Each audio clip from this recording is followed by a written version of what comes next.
everyone, welcome to the Football Bets for You podcast, season number 3, episode 28. That's actually on the last episode, or the last episode I said season 6 or something like that. It was fucking way off, it was. We're never getting to that. No, yeah. So, lads, we're going to be looking at before we start, fucking mad week we've had since obviously we were on last. I've sobered up anyway since then. But, lads, the shit that's been going on with the European Super League, absolute mad. So we're going to be talking about that. We're going to talk about Mourinho and obviously getting sacked at Spurs and stuff like that.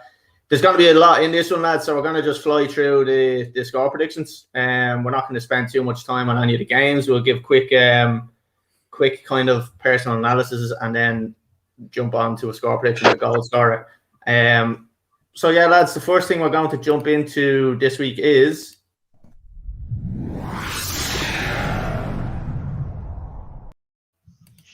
Yeah, the matches, lads. First game, Friday night, 8 o'clock. Arsenal and Everton.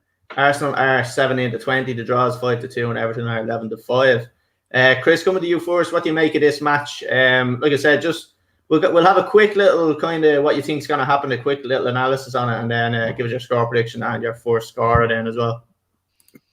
Yeah, sound. I don't know. I think both of them are, well, Arsenal have been poisoned. Everton were good, but they've really gone downhill the last few weeks. They haven't got a win in the last 5 games. So I don't really see it being like an end-to-end game. I think they'll both be pretty cagey. I can see it maybe being a 1-1 game or like either a scoreless draw or a 1-1 draw. I don't think there's going to be much in it. Scorer, I'd go for Sigurdsson. Okay. Connor? Welcome back, Connor. Sorry, by the way, you missed me 30th birthday. You haven't even said happy birthday to me. I'm a little bit disappointed in you. Happy birthday to you. Do you want to check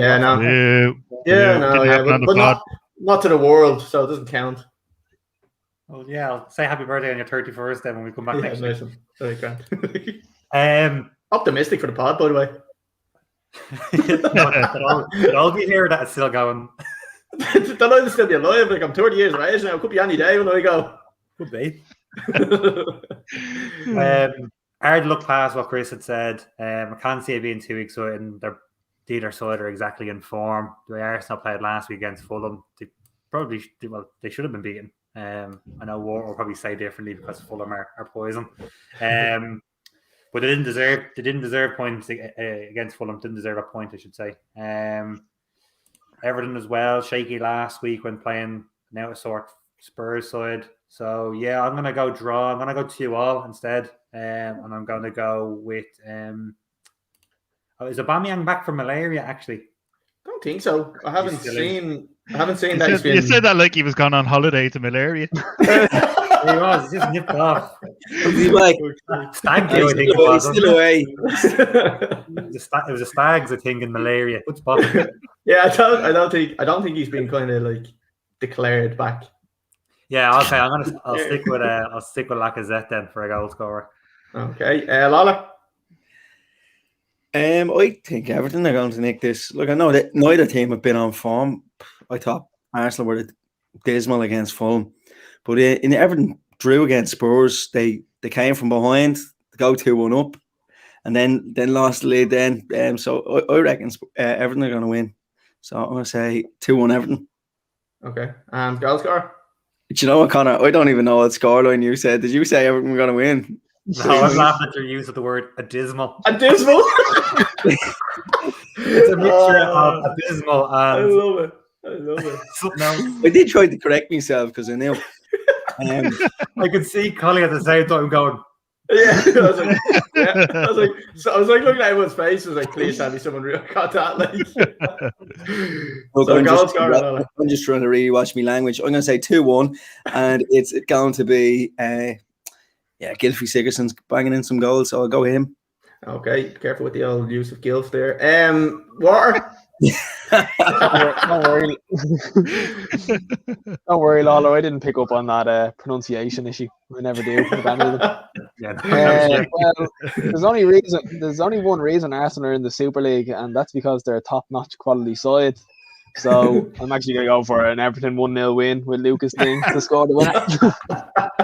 Lucas Ding. I'm not even going to try, but no. Name pronunciations, nope, not having it. Lads, I actually think there's going to be goals in this game. Again, like we're saying, kind of two hit-and-miss teams lately anyway. I'm going to go with a 2-2 draw. I don't know if anyone said 2-2, but I'm going to go with a 2-2 draw on ice, and I'm going to say Lacazette. Did you say Lacazette? Yeah. Okay, get your own predictions. You can't say I'm copying because I've got them wrote down right here, so I have them on a only screen. because Aubameyang is in malaria. Yeah, exactly. Yeah. So, lads, we're going to move on to the next one. Liverpool and Newcastle. So, 12:30 on the Saturday. Liverpool 1-4. The draw is 19-4. And Newcastle 10-1. An absolutely monster price on Newcastle. Lala, you look very confused there. So, what do you reckon on this one? No, I was just like thinking about the Everton game and this game. Like the teams who are coming up against these European Super League opposition, they're going to be gunning for it. That the motivation just to be like, you know what, let's stiff it to these guys. Like if one of work on that phrase, stiffing it to them does not really sound any better than that's what I was going to say, but think that the dog the dog's what, sorry? If anyone is listening on Spotify, I got in a little bit of trouble because of the old poor language. So stop making jokes every time I say something. Shut up, you wanker. Fuck up, you wanker. I think it's going to be a difficult game for Liverpool. Newcastle are hitting a bit of form. Got some of their dangerous player backs, St. Maxim, and I reckon he's going to get the winner. I think it's going to be 1-0 Newcastle with St. Maximum absolutely roasting Quebec and scoring. Okay, what you reckon on this one? I know I've been a big fan of Newcastle for the last 2 weeks. Steve Heads. Hoping for them to stay up, and they are staying up now. It looks like they're safe. Fulham were abysmal. Connor, I was right. You were wrong. Just saying. It's going to be a Liverpool win. Newcastle can take their foot off the pedal now. Liverpool win 2-0 with Salah to score. Nice one. Connor? I agree with Lawler. In regards to it's going to be tight. Newcastle have come into a good run of form. They're playing to their strengths now again with the pace out wide. They're playing deep. They are playing survival football now. And I can't see them slowing down. Now, I don't think they're going to run away with the games like they have done like the last couple of them that they've had. They ran away with Burnley, nearly threw it away. They ran away against West Ham, and then nearly threw it away. I can see it being tight. I'm actually going to go with a 2-1 Liverpool win, and that's going to be a comeback from 1-0 down, purely on the basis that they need to get wins as well. It's not just Newcastle playing for something. Liverpool obviously have to start getting results again after the draw last week against Leeds. So I'm going to say 2-1 Liverpool, and I'm going to go with I'm going to go Bobby Firmino to break the hoodoo. Fair enough. Chris, what do you reckon? Similar enough to what Water was saying. I'd be more aligned with that. Like, I think that Newcastle probably can take the foot off the gas a little bit now. Not intentionally, but just like subconsciously they'll feel that a little bit more secure, so they won't be as intense. And Liverpool, to be honest, like I don't see Newcastle just giving them that much trouble. Although Liverpool haven't been in amazing form, goal scoring wise, I can see them getting a couple past Newcastle. So I would have said the same as Water, 2-0 and Salah. Very good. I do think is the same type of thing where Newcastle are going to kind of take the foot off the gas. Like Chris, you made a good point there. It's going to be subconsciously. They're not going to be in the dressing room going, right, lads, we're safe. We're gonna we can take it easy now. So what are you laughing at? I don't think any team does that, do they? They don't need to. I'm just saying.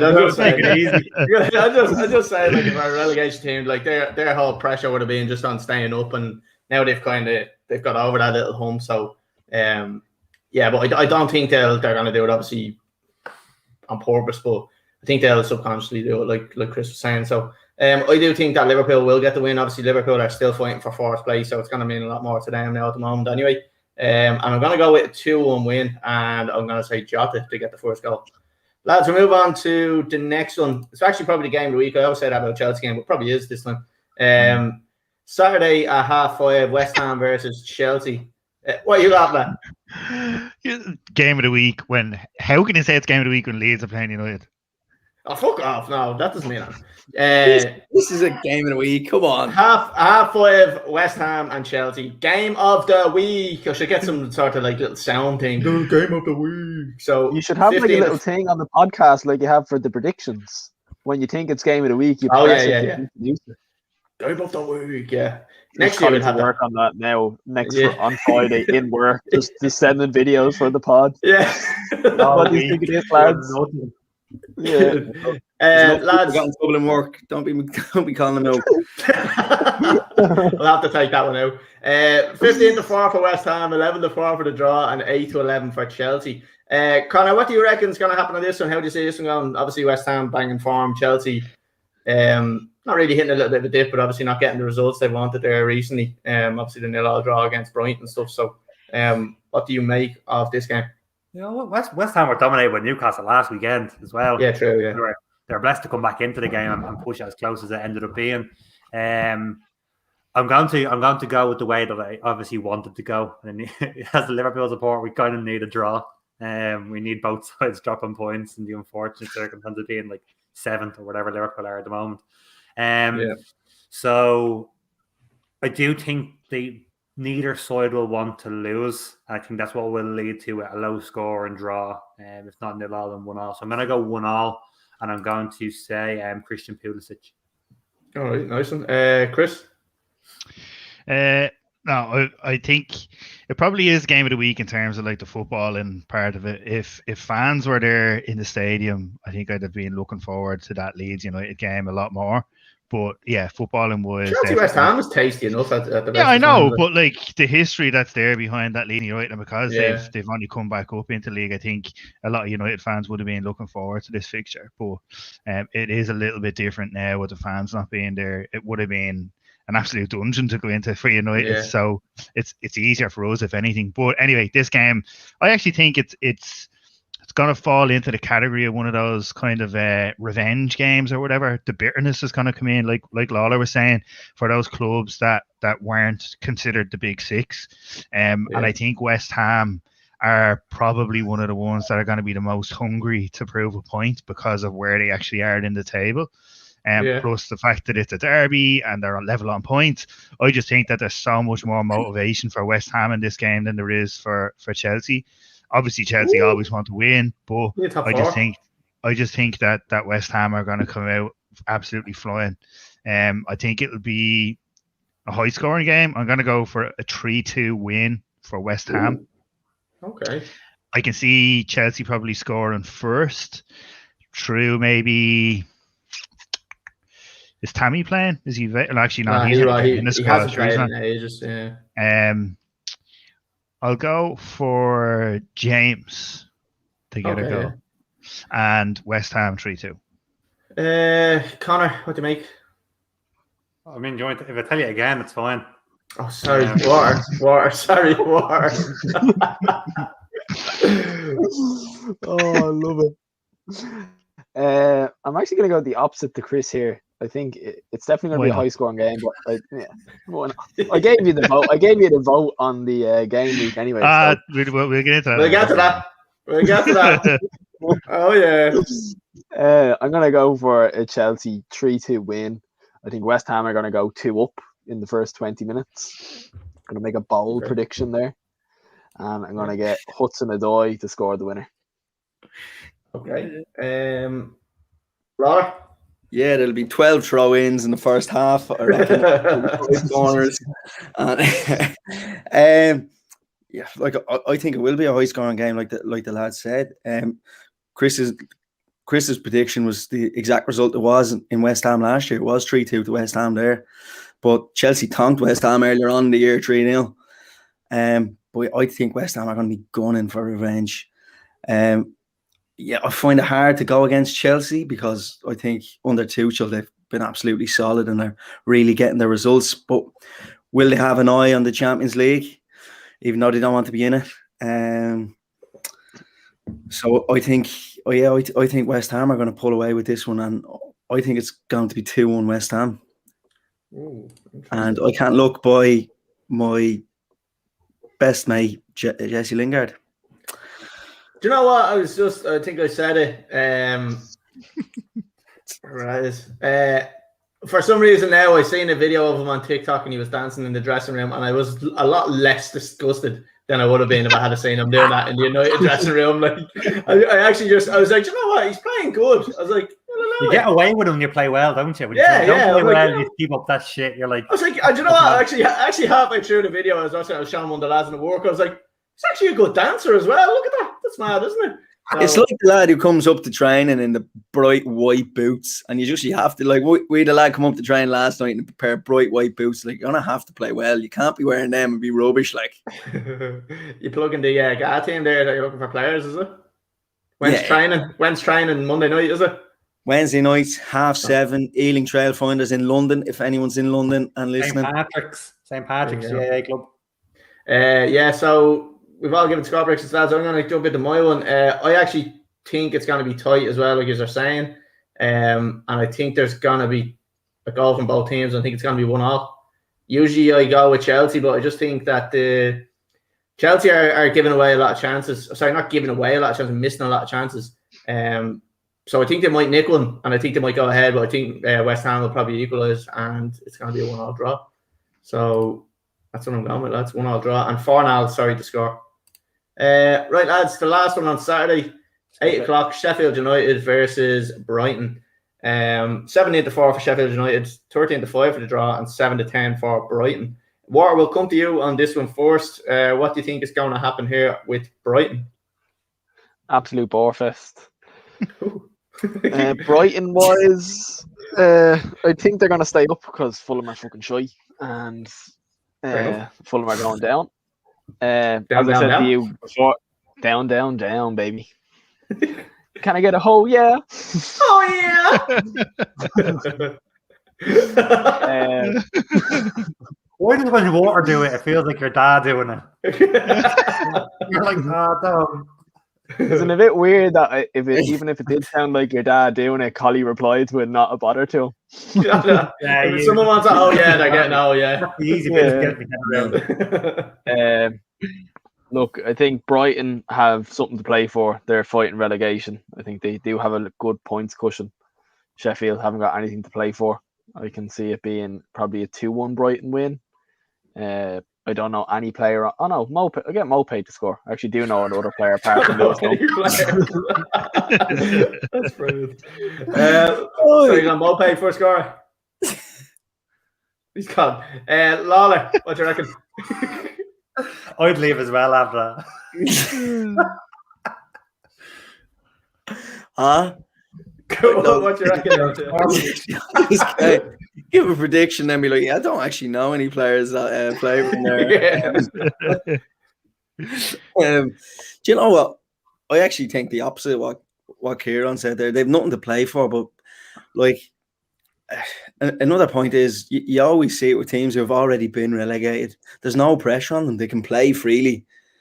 And almost, the shackles are off. They try things that they probably wouldn't have tried because they're trying to cling on to points and they're playing a little bit more nervy. Like, so I wouldn't be surprised if, like, Sheffield United, they never lose really by more than a goal or two if they are getting beaten. They're not getting spanked by teams. Yeah. So I think it's going to be a draw.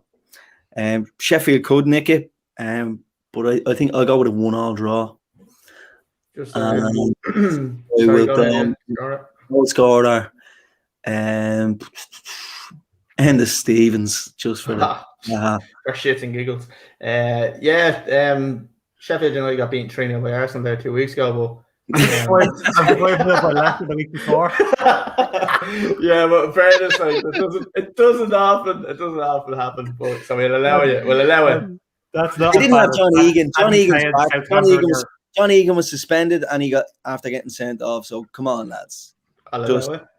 John O's back. Yeah, I don't know. They're in a good run of form. They hadn't won a game in 14. Yeah. Connor, what do you reckon on this one? Literally, the only thing, the reason I saw that is because I didn't know how Brighton's form looked recently, and I just had to have a look here. Between the two of them, they have 2 wins in their last 20 games. So I can't imagine that either of them are going to come out guns blazing to win it. I agree with kind of a bit of both of what Walter and what Lawler said. I think Sheffield will be a little bit more fluid now, knowing there's no pressure on. Brighton, on the other hand, have to dig a result out still. I'm going to kind of carry on with Brighton's recent run of form of not conceding but also not scoring. I'm going to say 0-0. Ooh, controversial.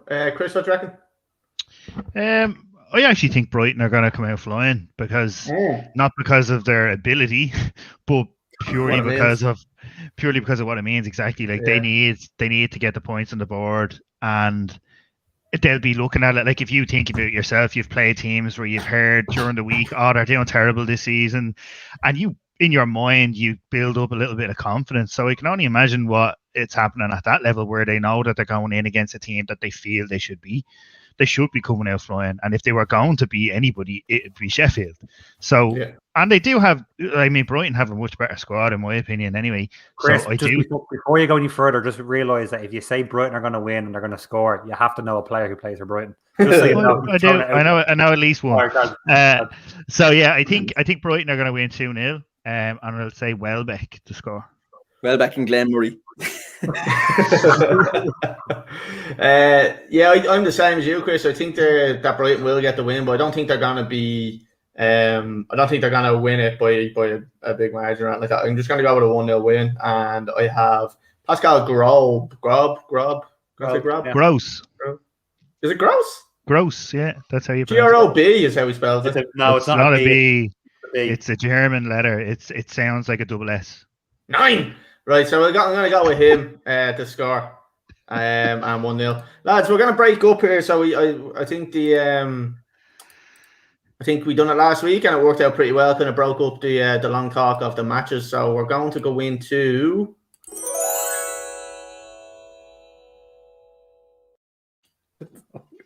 I feel like I should be on fucking Blind Date or something like. I was going to say it's a new round of winning streak. It's like you could win a holiday to malaria. Holiday to malaria, yeah. Only for a lad's holiday. Everyone wants to go to malaria.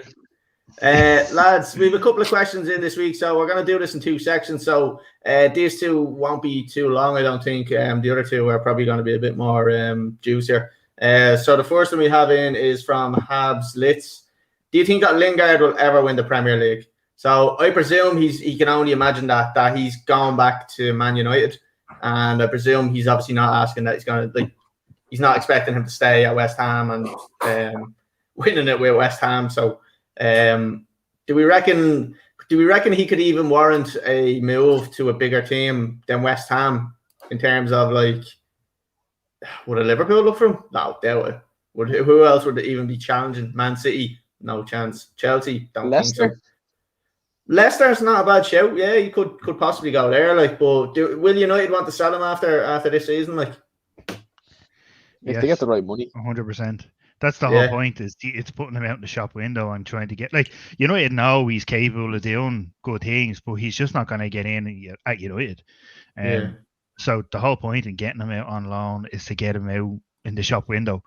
Get him to have a few good games, get him in a bit of form, which is exactly what he's doing. He's doubled his value over the last few weeks with his performances that he's had. So 100%, it's exactly what they've wanted, is to get him out there, build up the price and sell him in the summer. 100%. So you think 100% he's gone in the summer and he's not winning the league?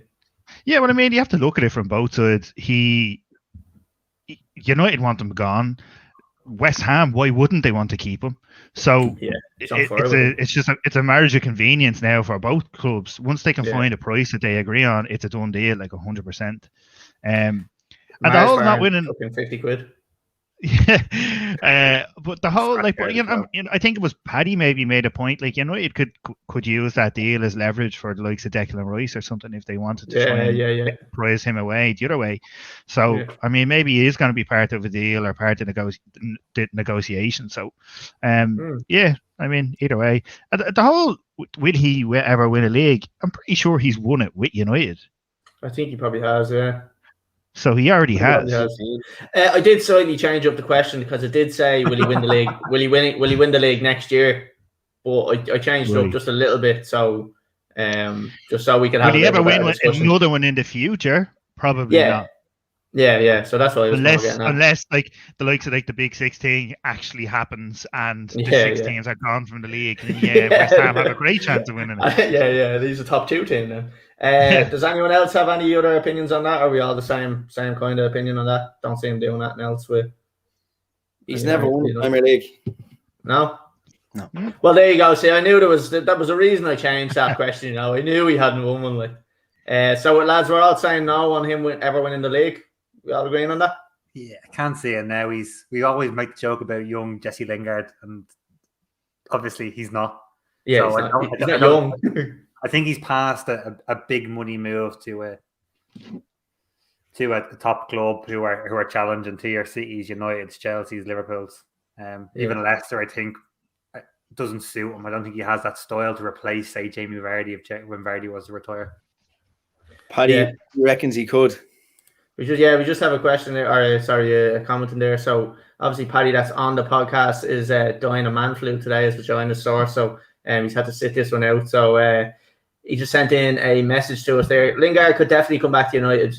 Good interview today with him on how he was suffering with depression. So now he has his head sorted. He may have a future at United.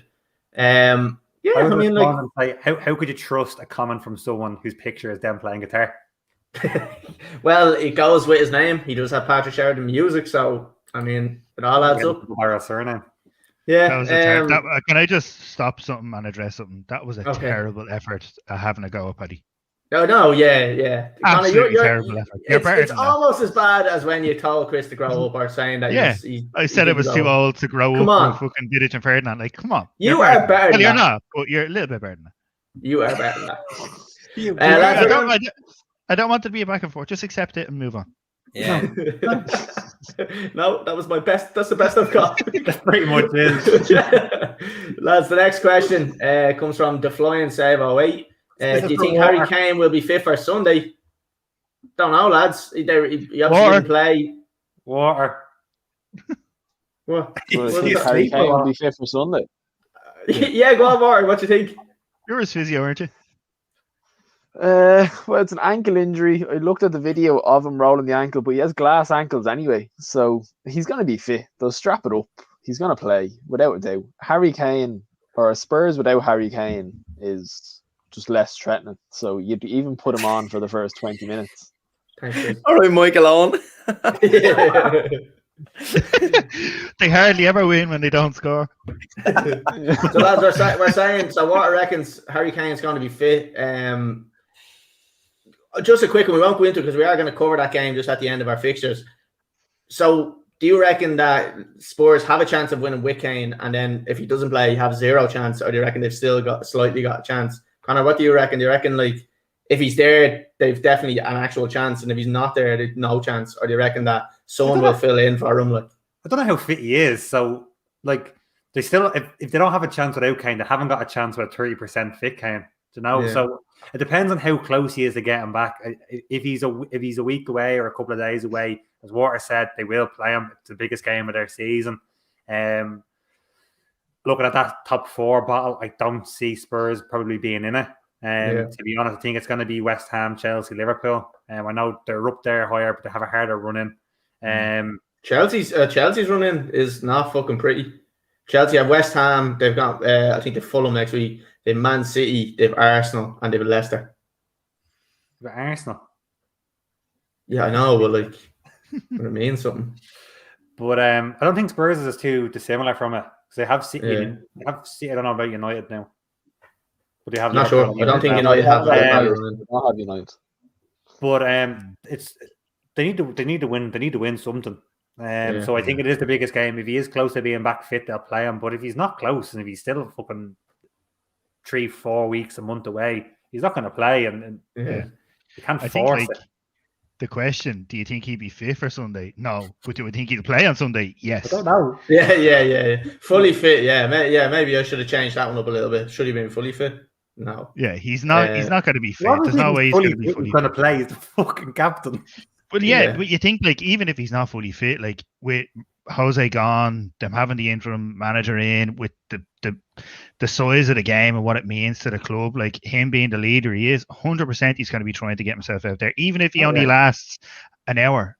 Like he'll be trying his best to stay out there to try and lead the lads. He's a selfish cunt, and I mean that in the nicest way possible, because he is an absolute selfish bastard. We've seen that when he was playing was at the World Cup of the Euros, and he was taking fucking throw-ins, he was taking fucking corners. He just wanted to do everything. He just wanted camera time. It's like he was just like an extra in the fucking movie, and he just like kept jumping into the shot. Like he just wanted to be there. Like get head off you here. What's your language, Collie? Jesus. Sorry, Lawler. I have it ready for you, Lawler, if you want it. You know what? That's just an absolute load of... Oh, God. Connor, come on. You said you had it ready. That's awful. Connor. We're better than volume all the way down to my phone. Didn't even realize. We're better than this. In future, Lawler, I'll be your swearer for you. Do you know what, right? Lads, I'm sitting here in front of a laptop controlling the whole fucking thing. Not a bother on it. And you didn't even ask me to get involved in this. Right, lads, we're moving back into the. So you're basically the Harry Kane of the group. That's exactly, yeah. Wait, hold on a second. Let's just prove it. It's all about me, lads. It's all about me. Right, lads, we're going back into the.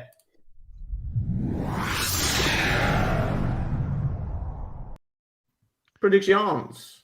So Sunday, Jesus, a bit of a store there. 12 o'clock, Wolves and Burnley, 19-20 for Wolves, 12-5 for the draw, and 3-1 for Burnley. Chris, what do you reckon on this one? Again, like I said, we won't spend too long. We have a good bit of chatting to do about the Super League and Champions League and stuff like that. So give us a quick analysis and then a scorer and a prediction. Yeah, I don't see it being too difficult for Wolves, to be honest. Burnley are decent at defending, but they're not going to do an awful lot going forward. I can see Wolves getting a goal on the Jesus, what is the name? Counter. Probably early on. I could not think of the word. They'll get a goal maybe on the counter or from a set piece or something, and it'll force Burnley out a bit. They might get a second then. So I'll go for a 2-0 Wolves win, and I'll say Traore to score. Okay, Lala. I think it's going to be a draw. I don't see either team much happening here. Wolves not in a great vein of form. Burnley, again, we'll try to make it difficult for Wolves. I don't see there actually being any goals in this game. I'm going to say it's going to be a bit of a 0-0 draw. Oh, interesting. War. I agree with Lawler. I think they'll cancel each other out. I do think it'll be a score draw because I think both of them leak goals. Like you see him with Burnley against United. Like United were kind of blessed to get that win. Like if you consider the deflection, and then Burnley were just pushing for an equaliser and they caught them on the break. So I'm going to go for a 1-1, and I'm going to go with Tarkowski. Is that him? Yeah. You got there. Yeah, you got there in the end. A bit of a stutter in there, but I'm going to go get him to get the first goal. Okay, and Connor. Wolves 2 clean sheets in the last 2 games against, I would say, similar enough placed teams. Obviously, they relegated Sheffield United, which is obviously something nice and something that they obviously went out before the game to do, and then beating Fulham as well comfortably in the end. Burnley conceding more goals than probably they're used to at the moment. It's not like a Sean Dyche team at all. They're usually sure at the back and they struggle going forward. I'm going to back Wolves to continue their run of form, clean sheets as well. So I'm going to go 1-0 Wolves, and I'm going to go with Daniel Podence.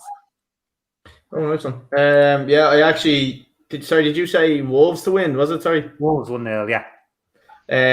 Right. I actually was going to go with a Burnley win on this one.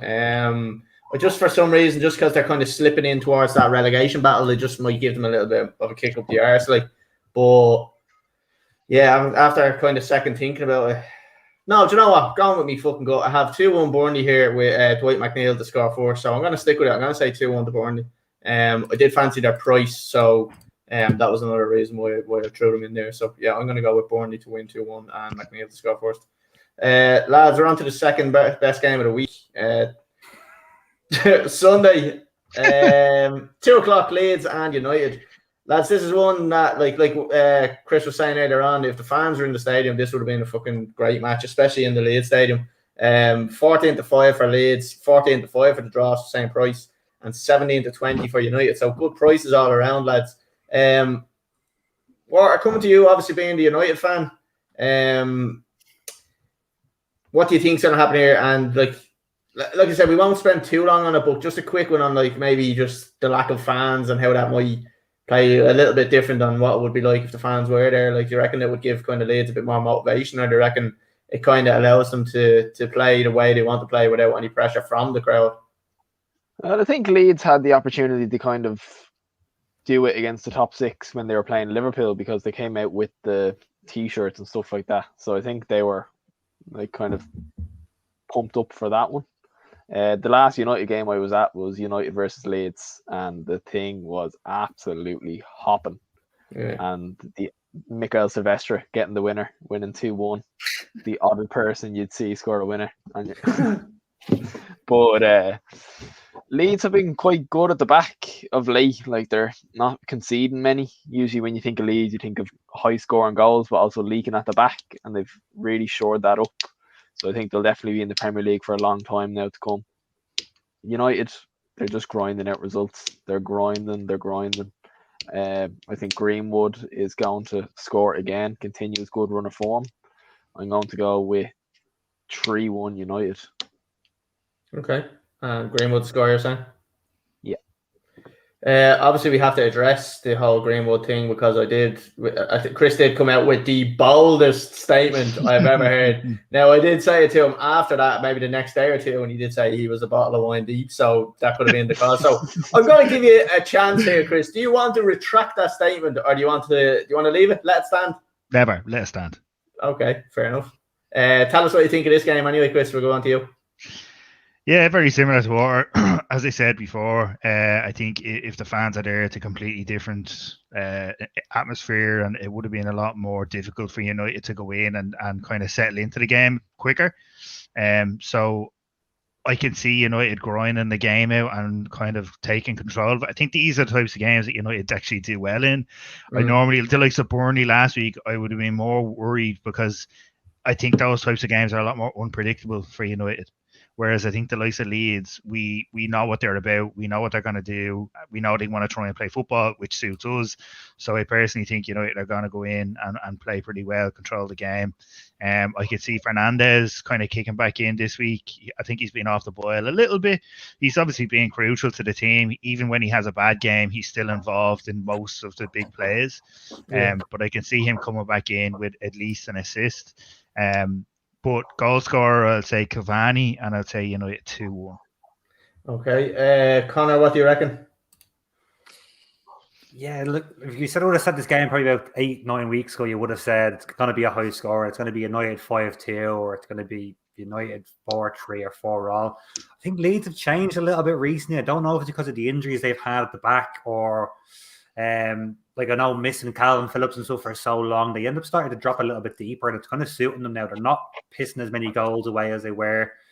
On the flip side, they're not creating as many chances. But when you look at how strong they were at the back against Liverpool, strong at the back they were against City, and then obviously they against Chelsea, against Chelsea as well, kept another clean sheet. And then the games where Leeds would have dropped points at the start of the season would have been against the likes of those lower teams, Sheffield United, Fulham, Brighton, Burnley. They're picking up wins there now comfortably as well. So I can see Leeds shutting United out for a lot of the game. Do I think United still have enough to put stuff past them? Yeah, I think Liverpool should have put them to the sword last week, but didn't.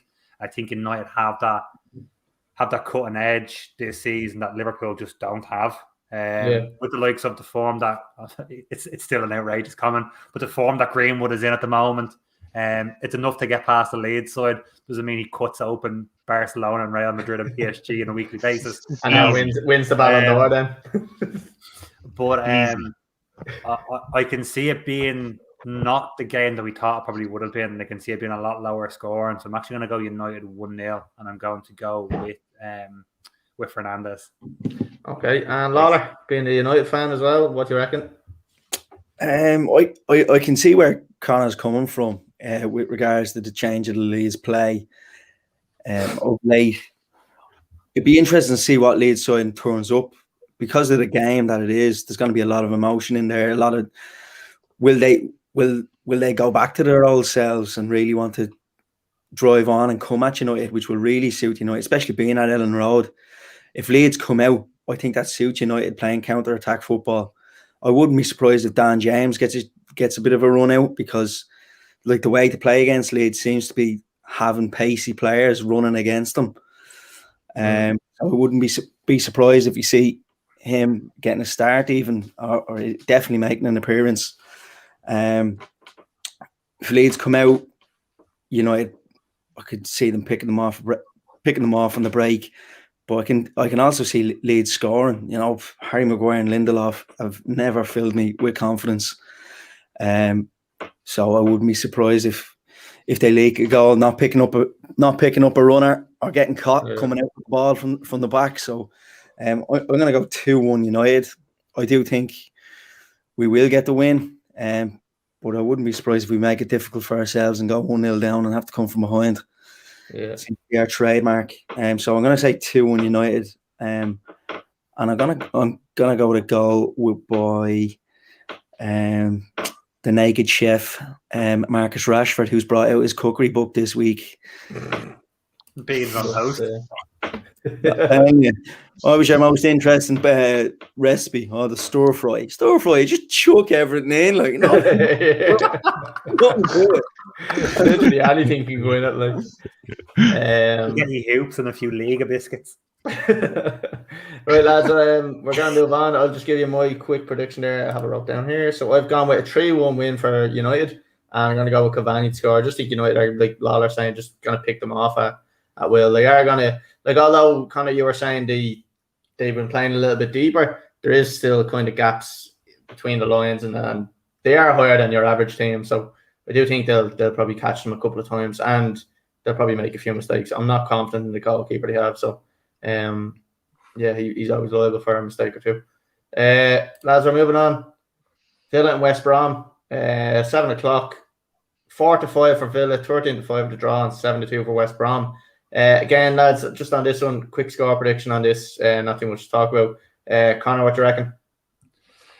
Derby, isn't it? Is that Midlands Derby? Yeah, Midlands Derby. West Brom. If the fans were on, do you remember? Was it this match that your man came on, digged Grealish in the back of the head? No, that's Birmingham. Birmingham. Okay, yeah, Birmingham. Yeah, sorry. West Brom, a couple of good results. Villa, a couple of bad results. I'm going to sit on the fence. I'm going to say 1-1 draw. I'm going to go with purely how fast he scored during the week. I'm going to go with Ollie Watkins. That was mental. Chris? Yeah, I think before tonight's game, I probably would have given West Brom a bit of a chance because they were in decent form, but they're getting spanked 3-0 now. So I think that'll knock the confidence a bit. I can see Villa probably going in and winning. I don't think it's going to be a great game, to be honest. I don't think either. I think Villa are a completely different team without Jack Grealish. Like, they haven't been performing anywhere near as well as they were. So I'll go for a 1-0 win for Villa, and I think it's hard to look past Watkins at the moment to score. Cool. War? I agree with the lads. Like, I think Villa have enough to win this game. I don't think West Brom will be able to get anything out of it. I don't see them scoring.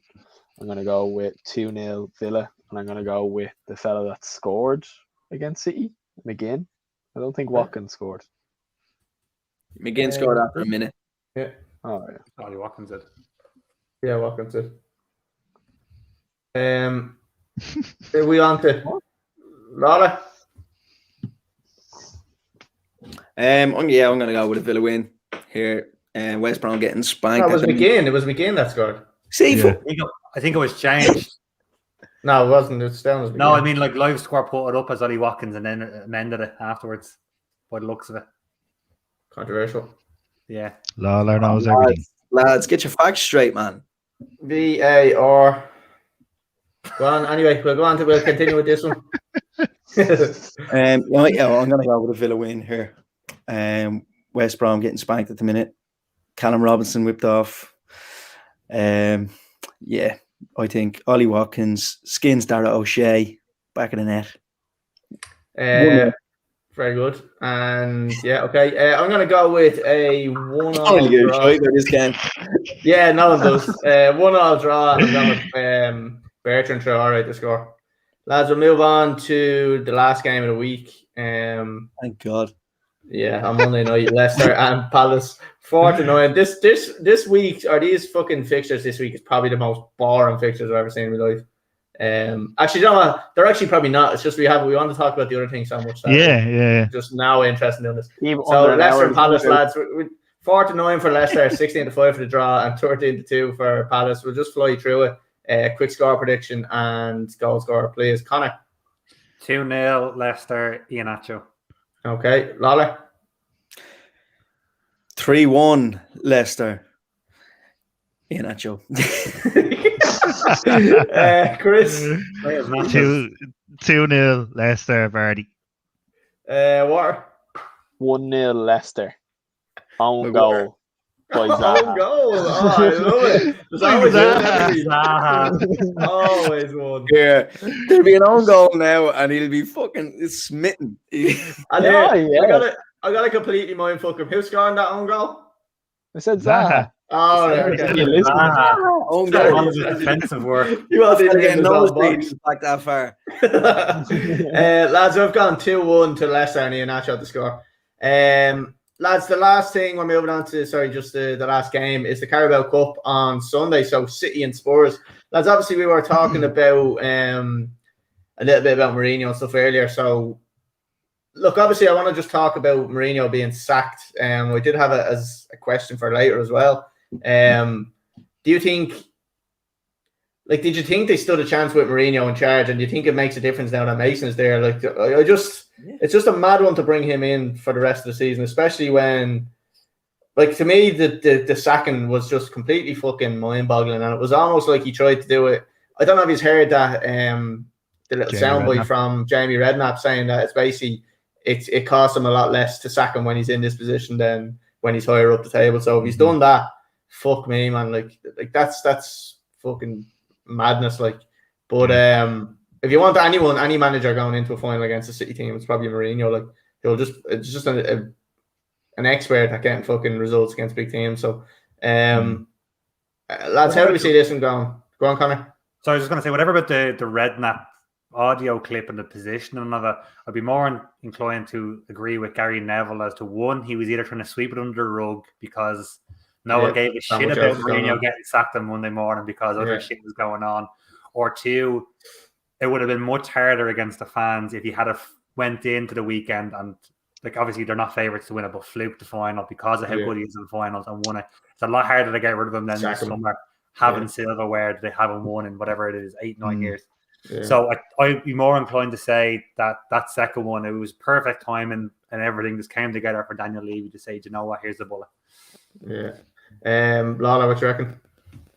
Yeah, I can see where Connor's coming from and kind of agree with him as well.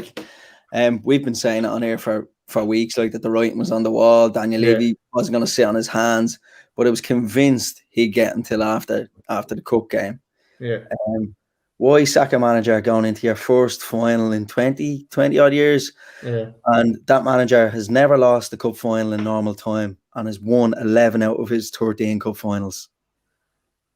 Mad. And you're sacking him for a 29-year-old Ryan Mason who's going to take the team. Somebody got the stats envelope out again, Lawler, what?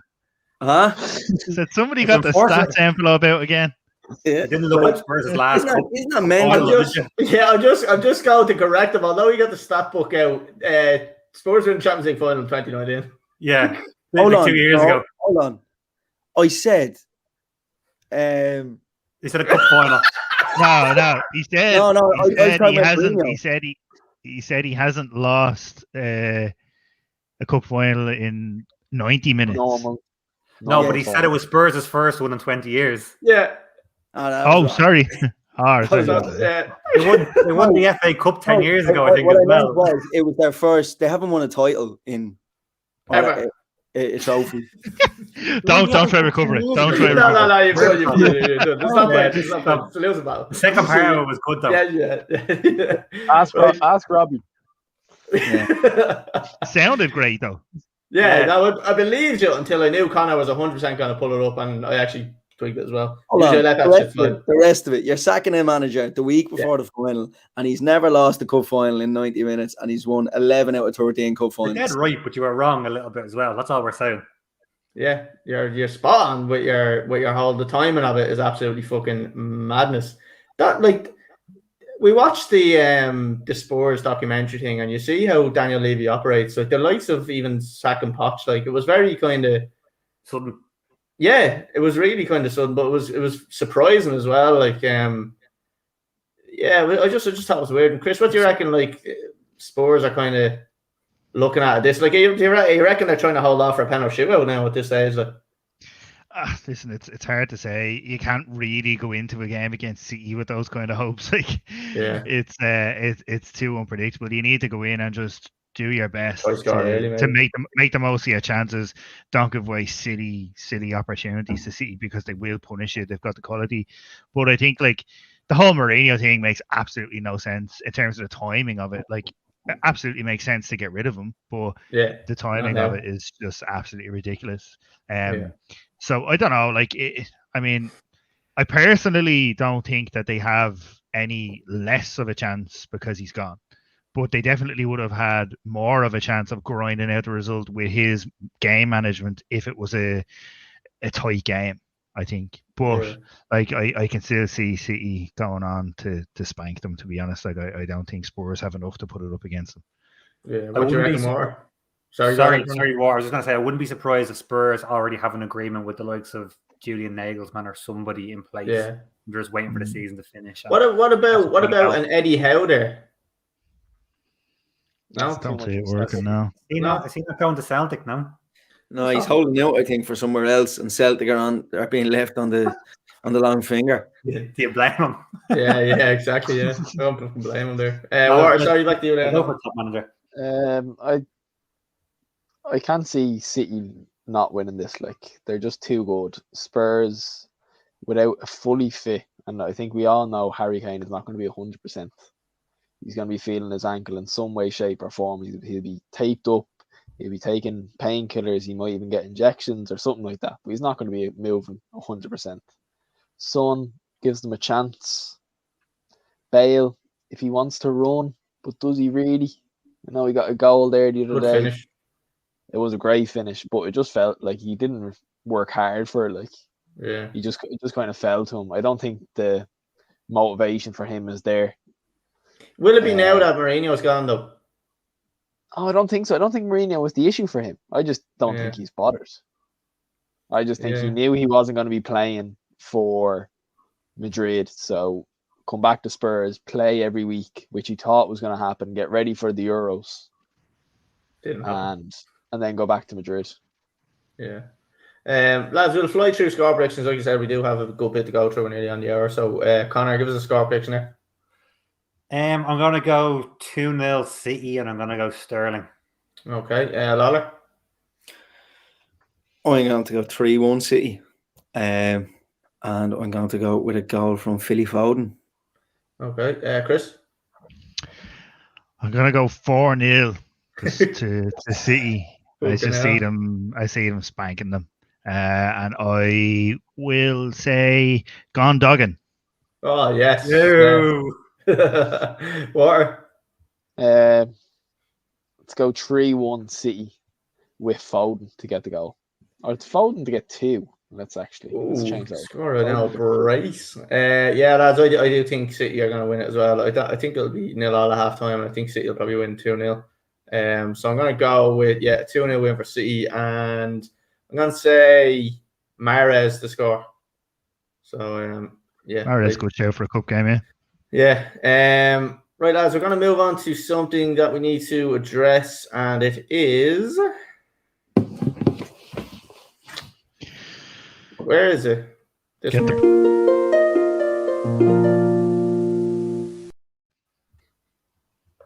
What was that jingle? You just sort of jingles out, man. Couldn't say the graphic, lads. It's hard work getting them done. So the quicker I can do them, the better. You don't get shitty over them or something. They're like literally like on the phone, so I have to download them or like that. So it's grand. Lads, we're going to look at, first of all, the results from the Ultimate Squad. Sorry, I do have a little graphic here for it. Bit of a shocker, to be honest with you, between me and Chris, I think. Let's see if I can pull the teams up. Well, that's what bribery will do for you. Well, look. First we had Team Melon versus Team Connor. Connor took the L on this one. Close enough. Can't even see the bleeding team. Sorry. So hold on, I can get that in for you there. So we had... That's you. My team. Oh, he's having a mare. Yeah, look at his hands shaking. You can see the cursor. Hold on. Yeah, I'd probably agree with Melon's team being better than mine, to be honest. Purely on the basis of having Irwin in instead of Neville at right full. Just thought he was a little bit out of position, but yeah, I can see it. Yeah, well, yeah, he is out of position. That was my thing. So check and goal. This is your team. So you never read us out your team right like that. So, or did you? Were you on that week? I did. Yeah, I was on week 1. Okay, yeah. Right. Sorry. So I'll run through it real quick. So you have check and goal. You're very similar teams. Check and goal. Company and Vidic centre halves. Cole on the left. Neville on the right. You have Vieira and Scholes in the middle. Giggs on the left. Ronaldo on the right, and Henry and Shearer up front. Van der Sar as the sub goalkeeper. John Terry on the bench. Keane and Aguero. If we go to Melon's team, again, like I said, very similar. He's got check and goal, Company and Vidic, Cole on the left, Irwin on the right instead of Neville. He's got Gerrard and Keane in the middle. He's got Giggs on the left, Ronaldo on the right, and Henry and Shearer up front. I think your biggest problem there was you didn't appeal to the Liverpool fans in that one. 100%. That's, I think, what cost you that one, to be honest with you. So 56 to 44% to Team Melon. So unfortunately, you took the L on this one this week, Connor. So we'll see what happens next week. Again, you've only played one game, so game in hand. Yeah.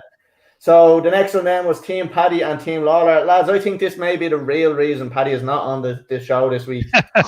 He was pissing and moaning last week about, I think you believe he used the phrase Chris Kardashian. So he blamed it completely on that, and then comes up against Team Lawler and then gets fucking spanked again. So just a quick look at Paddy's team. Schmeichel in goal, Company and Vidic in centre half. Left is Irwin, right is Neville, Vieira and Keane in the middle, Henry on the left, Ronaldo on the right, Van Nistelrooy and Cantona up front, Van der Sar, Terry, Bergkamp and Drogba on the bench. Lads, what do you think's going wrong with Paddy? Is it just his moaning, or do you think that's not a great team? Like, just the people are revolting against him. Lawler has him as well. Yeah, so like Lawler, do you want to obviously go through your team there real quick? Yeah, it's Schmeichel in goal. I've got Irwin at right back, which seems to be working for myself and Melon. Cole at left back, Harry and Vidic centre half. Going to all United midfield, Keane and Scholes, with Ronaldo on the right, Giggs on the left, and Henry and Cantona up top. Van der Sar as my sub-keeper. I've gone with Company. A lot of lads have put him in the starting lineup, but I just had Vidic and Terry in there. Thought they were a bit stronger. There, I do believe. And Vieira and Shearer as well on the bench. Yeah, and so you won that one by 63 to 37%. So a bit of a spanking there, to be honest with you. And I don't know if Paddy is still watching on YouTube, but we'd be interested to hear what your excuse is this week, Paddy, because you're running out of them. Because Lawler has no followers on social media. Exactly.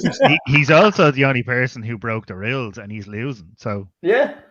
Well, how did you break the rules, Chris? Sorry, I missed that.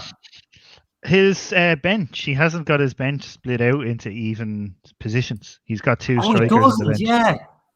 Unless he's calling Bergkamp as a fucking midfielder.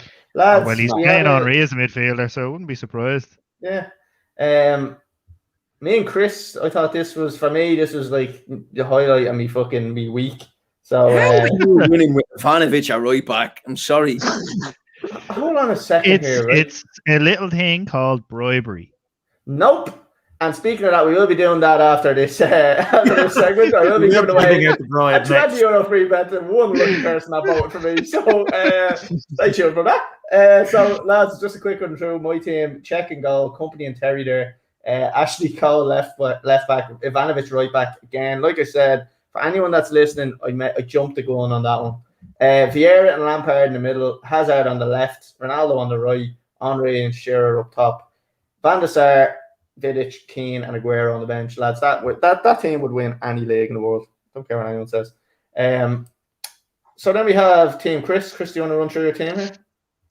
Yeah, so Schmeichel in goal, Vidic and Ferdinand at the back in the middle, Neville on the right, Cole on the left, Gerrard and Scholes in the middle, Ronaldo on the right, Giggs on the left, and Drogba and Henry up top. Then for the bench, we've got Cech, Company, De Bruyne, and Rooney. I think I know why you lost that, Chris. Yeah, there's Because only he one bribed reason. everyone. No, because Ferdinand is centre half. Exactly. 100%.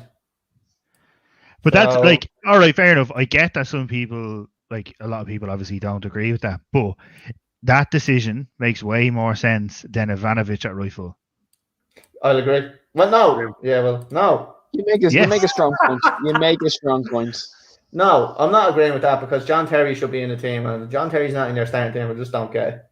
I've gone for a team of players that I'd like to see playing for my team, and I don't want to see the likes of John Terry playing for my team. Why? Because he's a scumbag. Why is he scumbag? He's racist. He's not racist. I'd have to agree with you, Chris. No, he's not racist. 100%. Proven innocent in the court of law. And he's an unfaithful husband. All right. Okay. We have a fucking unfaithful brother right on the fucking left wing here. Why is he in the team? Because you can shag your brother's wife, but you can't be racist. Yeah, absolutely disgusting. Moving on to the table, lads. Lawler still above you, table. Sorry? I'm still above you. That's mad. Yeah, no. It's not important. Can you zoom in on that? See, can you just zoom in on the 3 and 4? No, I can't. Sorry. Computer's broken. Lawler's sitting on top of the table. Lawler's sitting on top of the table. Actually, identical to Mellon's team, so they're actually joint top. Everything's the same. Lawler, you're on mute there, so you're. Why am I top of the table, though?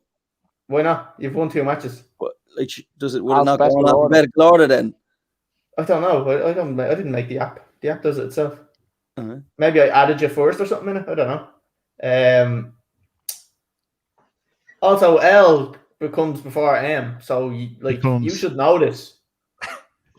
L becomes before. I was looking at it going LMN. I was like, yeah, I am right. I'm like, you are literally an English Do you know what teacher. I was doing? What were you doing? Go on, explain yourself. Now, if you don't get sacked for that. My name's Graham, and Mellon, G comes before M. If that's not reason. Never mind the fact that his name is Graham as well. Yeah. Yeah. You fucking dick. Oh, you Mellon. Right. So Lawler sitting identical at top with Mellon. Chris is in third position with 3 points, and he's got a percentage difference, we're going to call it, of plus 24. I'm sitting in fourth then with 3 points, 2 games played. I've got minus 18. Team Water sitting in 5th spot, so Water has played 1 game, hasn't got a dub, same as Connor, no dubs there. So, and then Team Paddy was played. Team Paddy last. Paddy last. With 2 games played. So, yeah, embarrassing. Lads, Lawler, I can't believe you've done that. But lads, we're going to move on to the next section again. This is kind of one that we wanted to talk about. So we'll move on to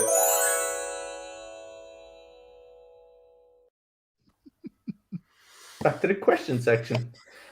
Lads, two questions is here that we can get to. One of them is in from Andy. Thoughts on the new Champions League format and will it work? We were talking a little bit about this earlier.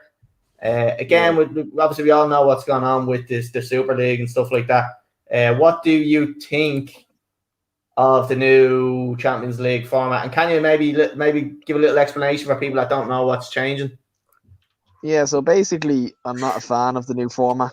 They're changing it slightly so everyone has more, so they're guaranteed more fixtures, so the smaller teams will get more revenue. So it's increasing from a 32 team competition to 36. Instead of doing the smaller groups, they're actually doing a full league out of it. Right. So every team is guaranteed 10 league games, 10 different opponents, 5 games home, 5 games away. And then the top 8 sides in the league will qualify for the quarterfinals. And then from 9 to 25 go into a playoff for the last 2 spots. Yeah. And then it goes normal. It's the 2 legs for your quarters and your semi-finals. So is it one? Is it 2 game knockout? Is it? I thought it was 1 game. 2 game knockout. Yeah. So it's a lot of game. It's a lot of games for teams. Lads, I just want to get your opinion on so obviously the thing is there's more games. So you're going to be playing, rather than I think it's 6 games, you're now playing 10 games. Managers and teams are already complaining about the amount of games that are being played. Like, Conor, I'll come to you, obviously, with you being a Liverpool fan and Klopp absolutely crying about it every year.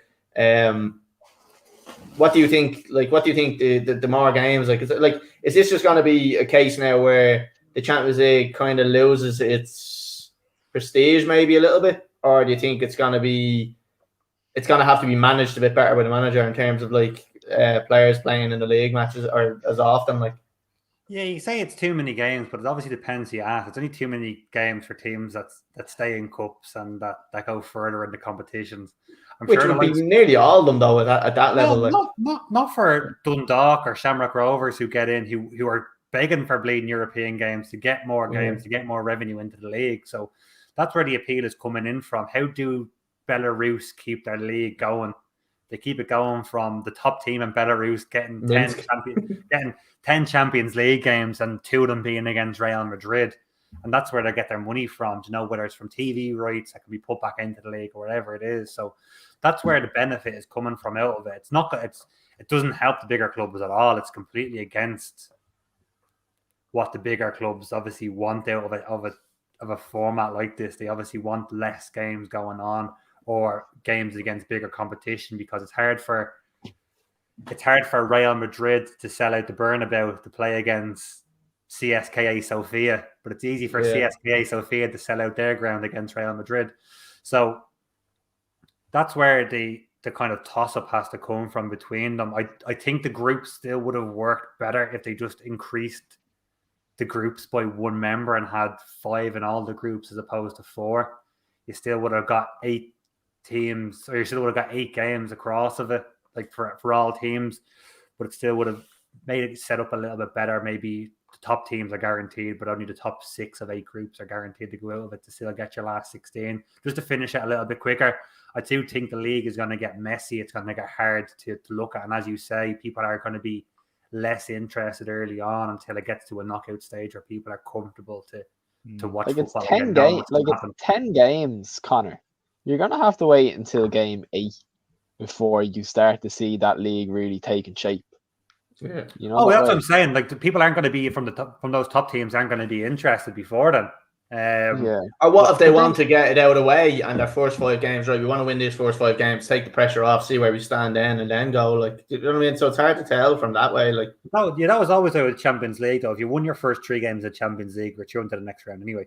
So your whole thing was to win your first round of fixtures, and then you're going to finish first or second. Yeah, you still might not get the ideal draw for the 16 if you came second, but you were through, and you always had to go to a lower team then to pick up a point or pick up 3 points with the second team. You had to go and play Ludogorets at home. You'd be like, right, well, that's done anyway. So there's 3 more points coming down the line anyway.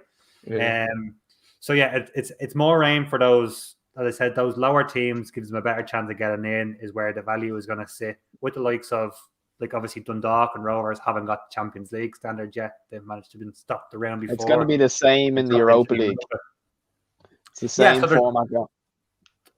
For me, that it's going to not guarantee an Irish team into the Europa League, but it's not going to be as rare. We've only had 3 occasions now. I think it makes more sense, though, for a Europa League rather than the Champions League. Because you're going to get the smaller of the teams, maybe not qualifying for the Champions League, but they will fall back into Europe But in Europa. you're also gonna have the openings now in the Champions League. Those extra places aren't just for. Yeah, but they're going to be like, if you look at Europa League, you had Arsenal, you had AC Milan, you had Roma, you'd still had all them top teams that just didn't make it. Like, so they're all going to fall in. It's also going to let Liverpool in. They don't hit top 4. It's going to let Barcelona in if they don't make top 3. It's going to let these other teams drift in if they don't qualify through the natural progression of finishing in the top 2 or top 3 or top 4 in their leagues. So while it looks like more games is good for the lower teams, they've also snuck this other one in to say, yeah, but like if Liverpool don't finish 4th and all the other top teams do finish where they should in the league, well, at least we can give them one of the spots. Or Chelsea, the same thing. So sorry, these 4 extra teams that are getting put into this league, 2 of them are coming. I think one may be coming from France and maybe one from Germany or something like that. I can't remember. I think they've said 2 countries where 2 of them come from. But then the other 2 spots are coming basically handpicked. So the team that's like done well last year and like qualified last year but didn't qualify this year, they then have an opportunity to go into it. It's basically fucking pick who you like. Like, again, it's a money thing. Like a wild card or something, is it? Yeah, exactly. It's really confusing how they word it. Like, it's based off the coefficient. So the same way that they would have, obviously, when they draw the groups at the moment, they're seeds. So there's first seed, second seed, third seed, fourth seed. Each number has a coefficient, or each team has a coefficient against their number. So whichever team hasn't qualified and has the highest coefficient will get put in those 2 spots. So like top seeds at the moment are Munich, Liverpool, City, Real Madrid, probably Atletico. Those are those top seeds. Whoever came out as top in the groups for this year's Champions League, so they will get a pretty much a buy into the Champions League each year. So unless what you're telling me. Yeah. But the 2 other slots, one of them is going to France, but the other one is an extra qualifying spot. So whoever comes through the qualifying rounds will get an extra spot as well. So instead of there being 10 qualifying teams, there'll be 11 qualifying teams. I don't think they've decided. I don't know if they've officially decided that on the other qualifying spot though, because I was watching something earlier on, and I don't think they don't know where it's coming from. They don't know where the spots are coming from. Like, basically, it's the one with France as well. They don't actually know where that's coming from either. Like, so it's just gonna be. I think it's just fucking mad the way they're doing it. The other thing we did to lads is, will it actually work? Do we think it's going to be better or worse than previous? Lala, what do you think? I'm not particularly a fan of the whole league idea. I think it drags it out. Like Kieran said, you're going to be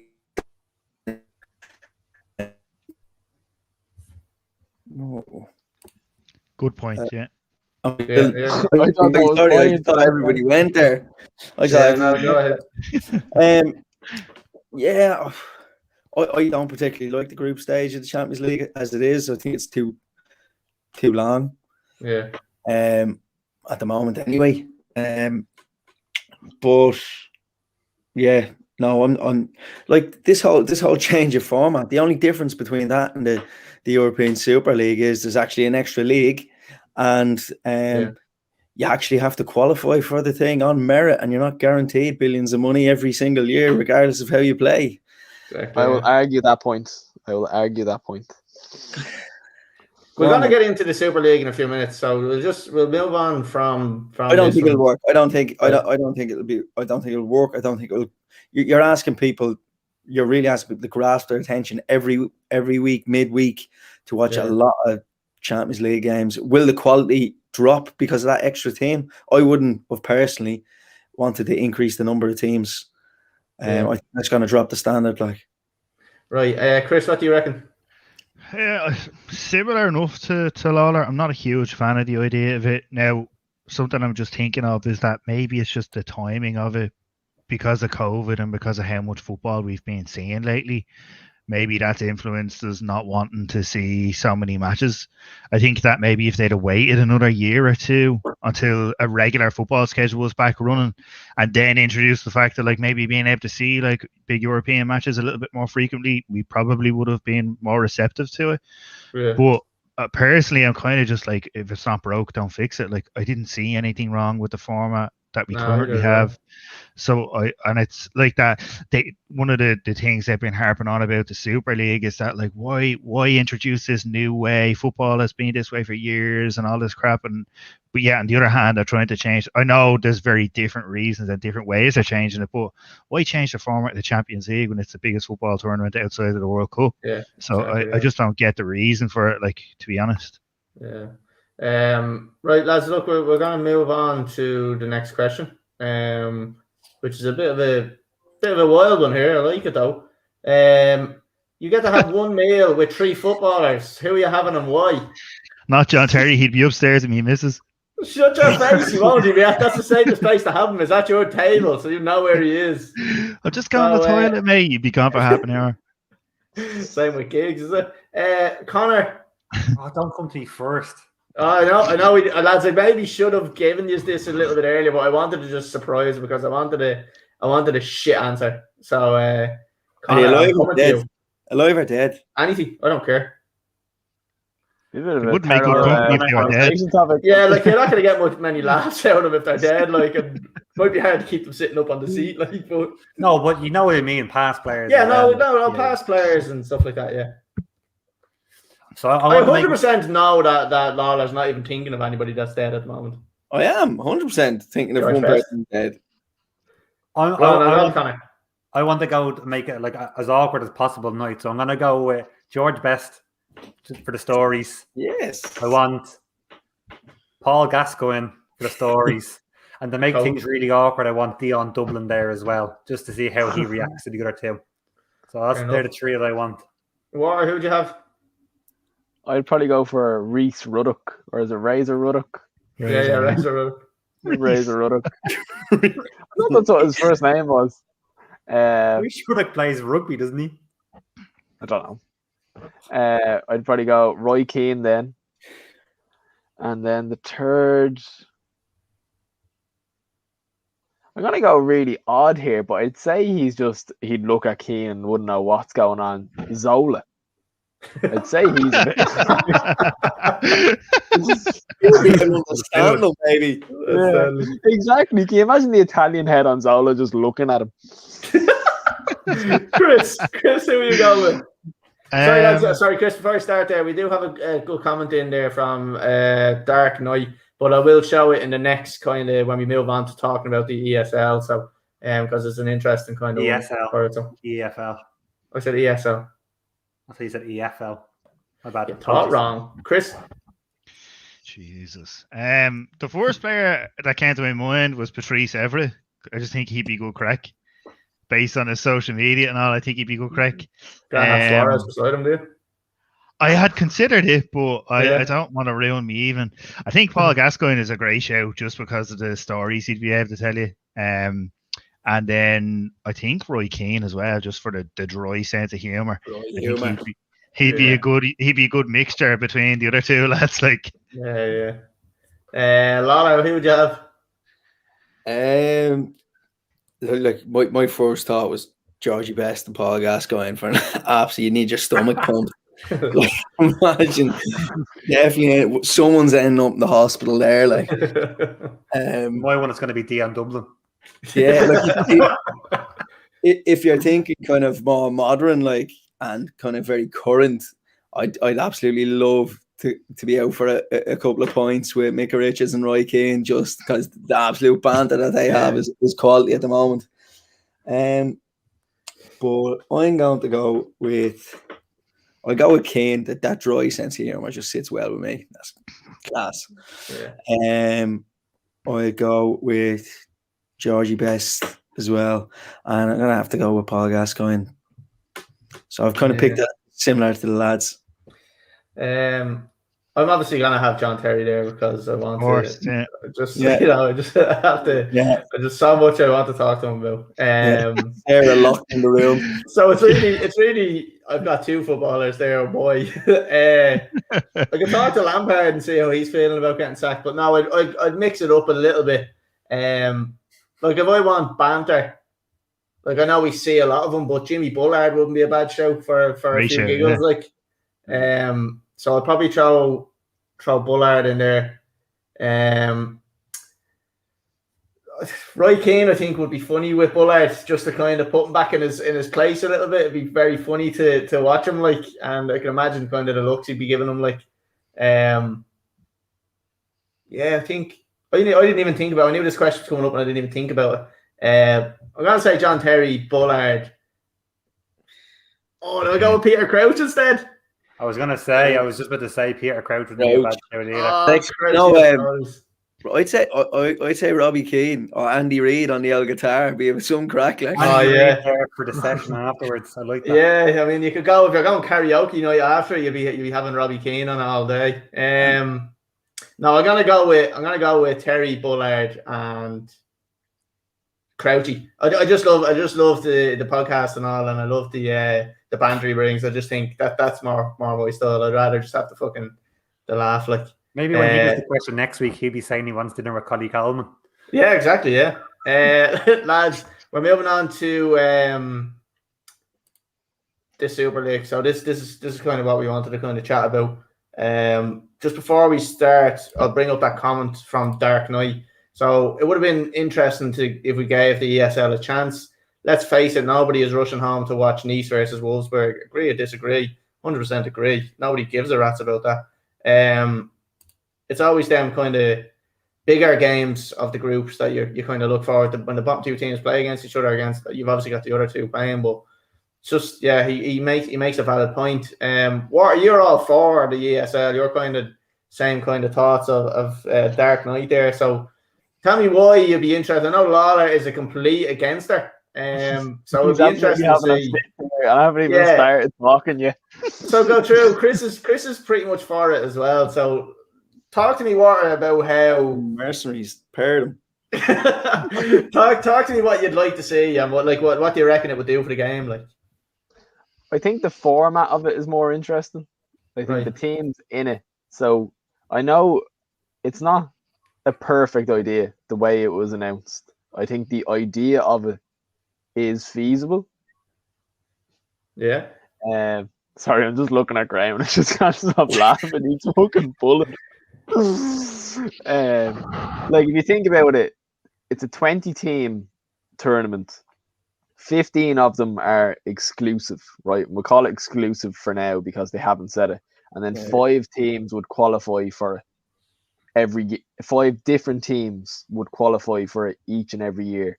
Yeah. Now I have a feeling they would invite a team from New York or China every year. So let's say it's 4 teams. European Super League, a team from fucking China playing. Officially, it's not called the European Super League. It's just called the Super League. Oh, back in your box. Whoopa!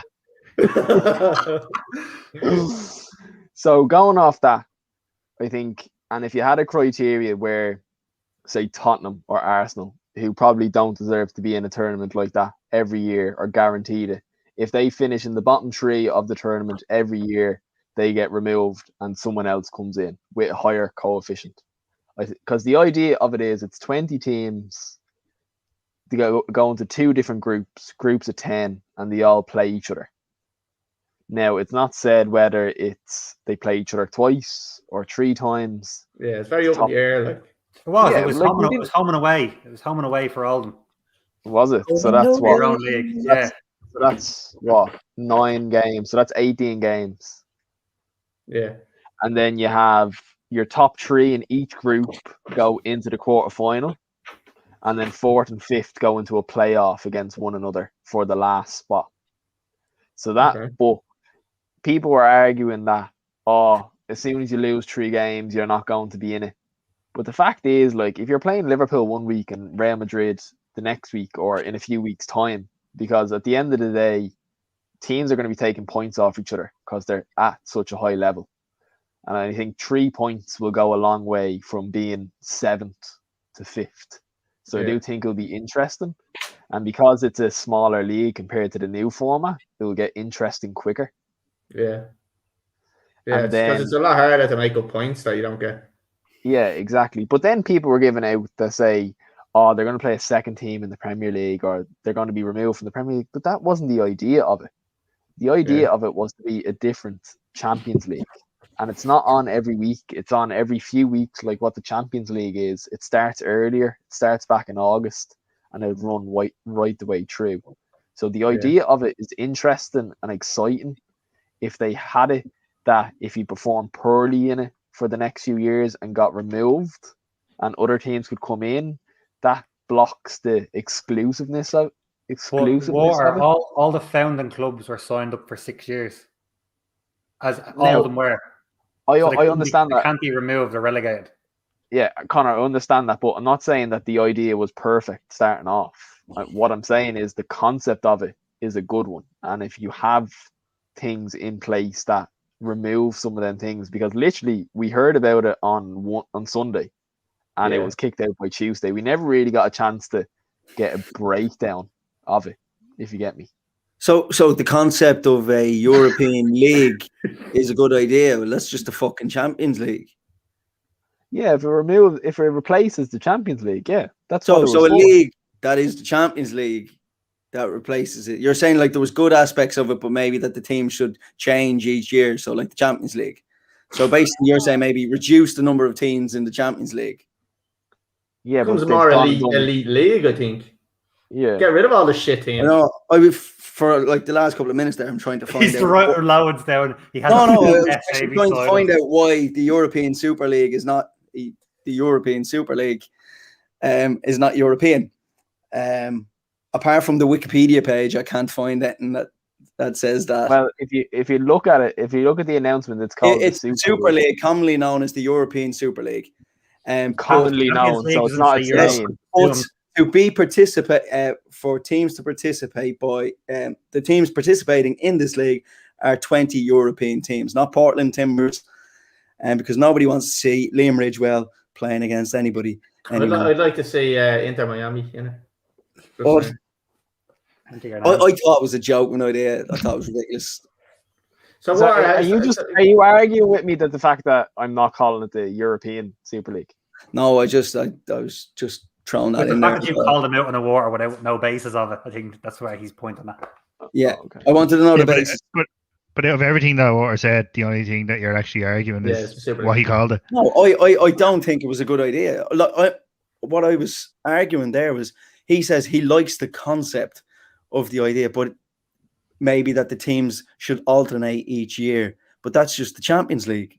So no, but he's not saying all the teams. He's just saying like that there is chances for other teams, top teams, to still get into it. Like, but in what sport anywhere in the world does any athlete team deserve to be in a particular tournament not on merit? Like that's the whole premise of sport. The Eurovision, England get into it every year. It's not sport. So the Germany and Spain and fucking all the other big countries. NFL, but this is the whole thing, lads. The whole thing was, to me, thought up by all the Americans, because it becomes a franchise. It doesn't become like a relegating and a promoting league. It becomes a franchise. In the NFL, you have 36 teams. They don't get relegated. Nothing happens. The only thing that changes with them is sometimes they'll fucking fuck off to a different city. The worst team of that season will get the first pick of the new players coming out of college. So that means that they then get probably one of the best players coming out of college. So it always kind of does a slight little rotation of players coming through. So that's basically similar enough. Now, it's not, obviously they're going to get picks and drafts. Like, that's obviously working a different way, but that is the same concept. It becomes a franchise rather than a fucking promoting and relegating league. Like, but is that not already the case? Like, but it's just not official. Like there's the top 6 in England. There's the top 3 in Spain. There's the top teams in Italy. Like, these teams are around. Have you watched Manchester United win the Champions League? Yes, back in. Have you watched them in a season where they actually didn't make it to the Champions League? I'm not talking. Have you about watched Liverpool not make it to the Champions? Like all of these massive clubs, all these top clubs have the opportunity to qualify for a tournament and not make it in a tournament. It's the whole premise of sport, like. Yeah, but what I'm trying to say is domestically, no, they may not win it every year, but you can say 80-90% of the time it's going to be one of these few teams. And that has rarely changed over the last, would you say, 20 years? Like who's in Spain, for example, who's won the league in Spain the last 20 years? Atletico, Real, and Barca, the only three probably. So the three, and why did they're probably the richest teams in Spain. Valencia? Nothing. Last 20 years, I think Valencia would have. Not the last 10. Valencia. Villarreal were up there for a bit. Yeah, but they're always still there and thereabouts. But they sit around 5th or 6th now. But Deportivo La Coruña in the late 90s. they won in the 90s, yeah. But they got relegated. They're in fucking. Yeah, but I'm saying, but if you're just gonna have a league where, like, you're calling a team out there like Leicester. Leicester won it once, and like they're not gonna win it again. Right? Yeah, but so why shouldn't they reap the rewards for their performance? Like one year. Well, yes, but yeah, exactly 1 year. So Ireland never don't usually make it to a World Cup. So actually, do you know what? They'll never go because we may as well just have a World Cup with England, Germany, Spain, Portugal. No one's saying don't let them go. They're given the chance over the league, and if they can't make it over the league, then they're not good enough. They don't get it. They don't get it next year because they won it that year. Like, do you know what I mean? That's not the way it works. Like, your team has to be good enough. I think what Graham's saying is there's only 5 other teams that have the possibility of getting in. So how do you pick them? Does it come from a country? Does it come from the best teams in Europe, wherever they finished? Well, obviously, like that's we didn't get far to get told that. Yeah, exactly. So I think where I really lost it was when the fact that Florentino Perez came out and decided that he was going to change rules with football. Make the game shorter. Don't go into that. Hang on. I'm not saying he did. What I'm saying is the fact that they could. They're not under the jurisdiction of UEFA. They're not under the jurisdiction of FIFA. 12 angry men can change the rules of football within that league. So there's no. But we're not talking about like that. We're talking about the concept of the league, like the idea of it. But everything stays the same. The concept lost when they wanted to break away from association football. They made a breakaway. It's not like they asked them and they brought it to them and said, this is the way we want to do it. They've been in talks for the last 5 years about changing the Champions League, and UEFA have changed the Champions League for them. And all of a sudden now it was, well, this is what's actually going to come up. They broke away from association football to make up their own rules, which to me, as someone who plays association football, I don't want to play on a Saturday or a Sunday for 90 minutes with offsides, and then in the evening time you watch flags being thrown onto the fucking pitch with 18 referees running around in black and white. And but that's completely hypothetical. Like, yeah. But so if the owner of the league comes out and says he wants to make the game shorter, where does it stop? Yeah, sure. Arsene Wenger comes out and says he wants to get rid of the offside rule. Like, these things are thrown out there. But if you took the idea as a replacement for the Champions League, which was all it was meant to be, it was meant to replace the Champions League or be additional. But why does anyone deserve to be there every single year? But that's only at the start of it. Like, you're saying they're contracted for 6 years. So as with any new startup, the owners of that startup wanted to be as appealing as they possibly can. So the best way to do that is to have the biggest teams with the biggest followings and the biggest fan base to be involved. And money obviously is a part of that. But who's to say that in 6 years, 7 years time when those contracts end, that they don't look at it and be like, right, for the last 6 years, Spurs have been pants, Arsenal have been pants. Let's take them out. Let's open up an extra 2 slots in that league. Let's open up an extra slot in Spain and make it more of a performance-based qualification. As amateur players or whatever, or No, we're not talking about amateurs. No amateur players getting into this. I think Chris, there's no inclusivity of. It's just there's no inclusivity of everybody involved there, in everybody involved in association. Like, how far do you want people to be involved? Like, Yeah, League but like One, this League is Two, this is like snowflake shit, Lola. Like it's like Yeah. looking at the Premier League and being like, well, why can't West Brom win it? Why don't they get more money? That's not fair. That's not the point, but they have the opportunity to win it. Like fucking Akron and Stanley could be in the Premier League and fucking win the Premier 10 League years. then. Yeah, but are you saying that in 7 years' time, if Sheffield United didn't turn it around and get an injection of money from some new owner, and they ended up being top of the league, won the league 3 years in a row over the next 7 years, that they wouldn't at some stage be invited to that Super League? But there's going to be a massive divide with those teams getting massive sums of money. Yeah, but like I said several times, does that not give... I know, obviously, there's a financial impact to other teams because of the revenue that the Big Six bring to the league, but it also gives the other teams more of an opportunity to grow and to flourish because there's less of a priority on the Premier League for the Big Six, or them not being in it at all. You're telling me that if the European Super League happens, that there's still going to be the same money in the Champions League for these clubs? There's still going to be the same money in the Premier League? Not a chance. It But may that's not be not the same, but it's more than what they're getting at the moment. Exactly. Some Champions League money is better than none. Well, that's up to the FA if they want to fuck them out of the league. Leave them in it then. Let them suffer. Let the players suffer. Like they're trying to say, right, get them out. If we go back and look at it as a business plan, right? Capitalism anyway. If you were changing. Oh no, but this is fucking on a major scale. But this is just drawing the line. Like, we've known it's been there for years. This is saying, okay, we're here, you're there. We've been kind of like, oh, we're kind of competitive, we're kind of not. Now it's just like, yeah, okay, let's. Yeah, there is a massive divide as it is. I think it would have added a new and interesting dynamic just to football in general. Yes, there's flaws in it, 100%.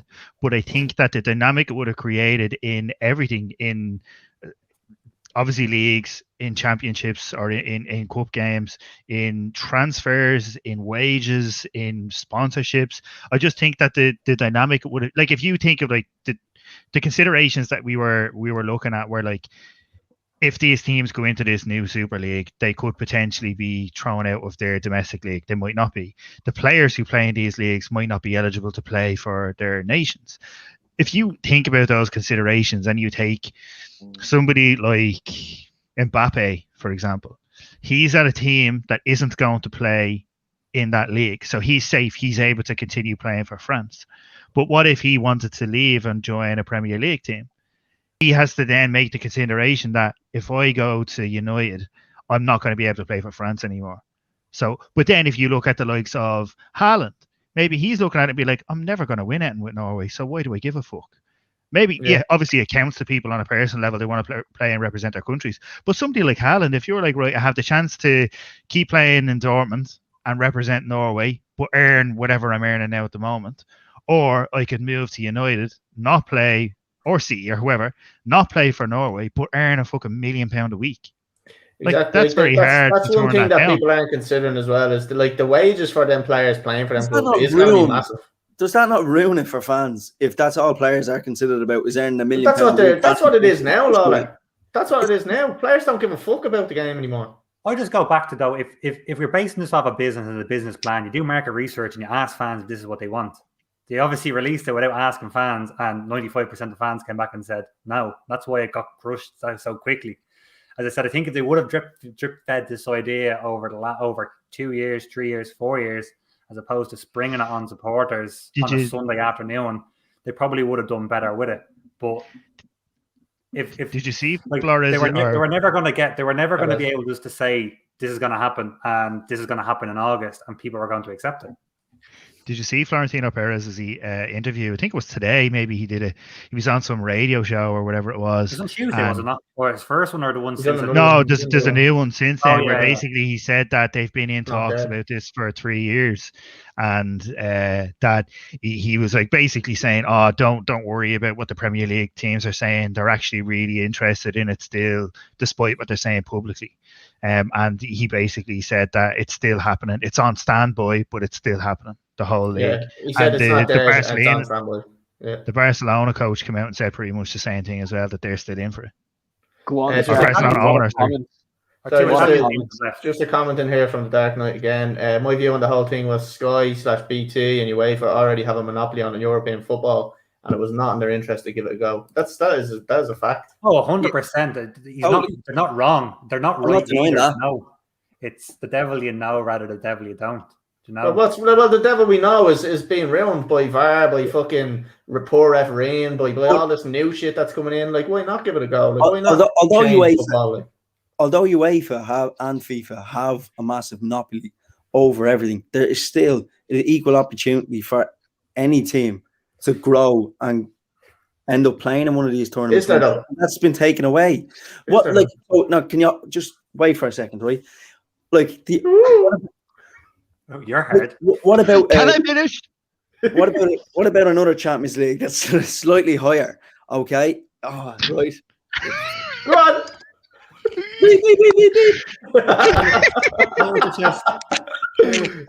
What about another Champions League that's of a higher standard? So maybe only the top two in some of the, I don't know, in Spain, in England, in France, go into that, and then maybe there's like a smaller group stage where maybe some of these smaller countries can qualify to get into this, and there's only 16 teams in it.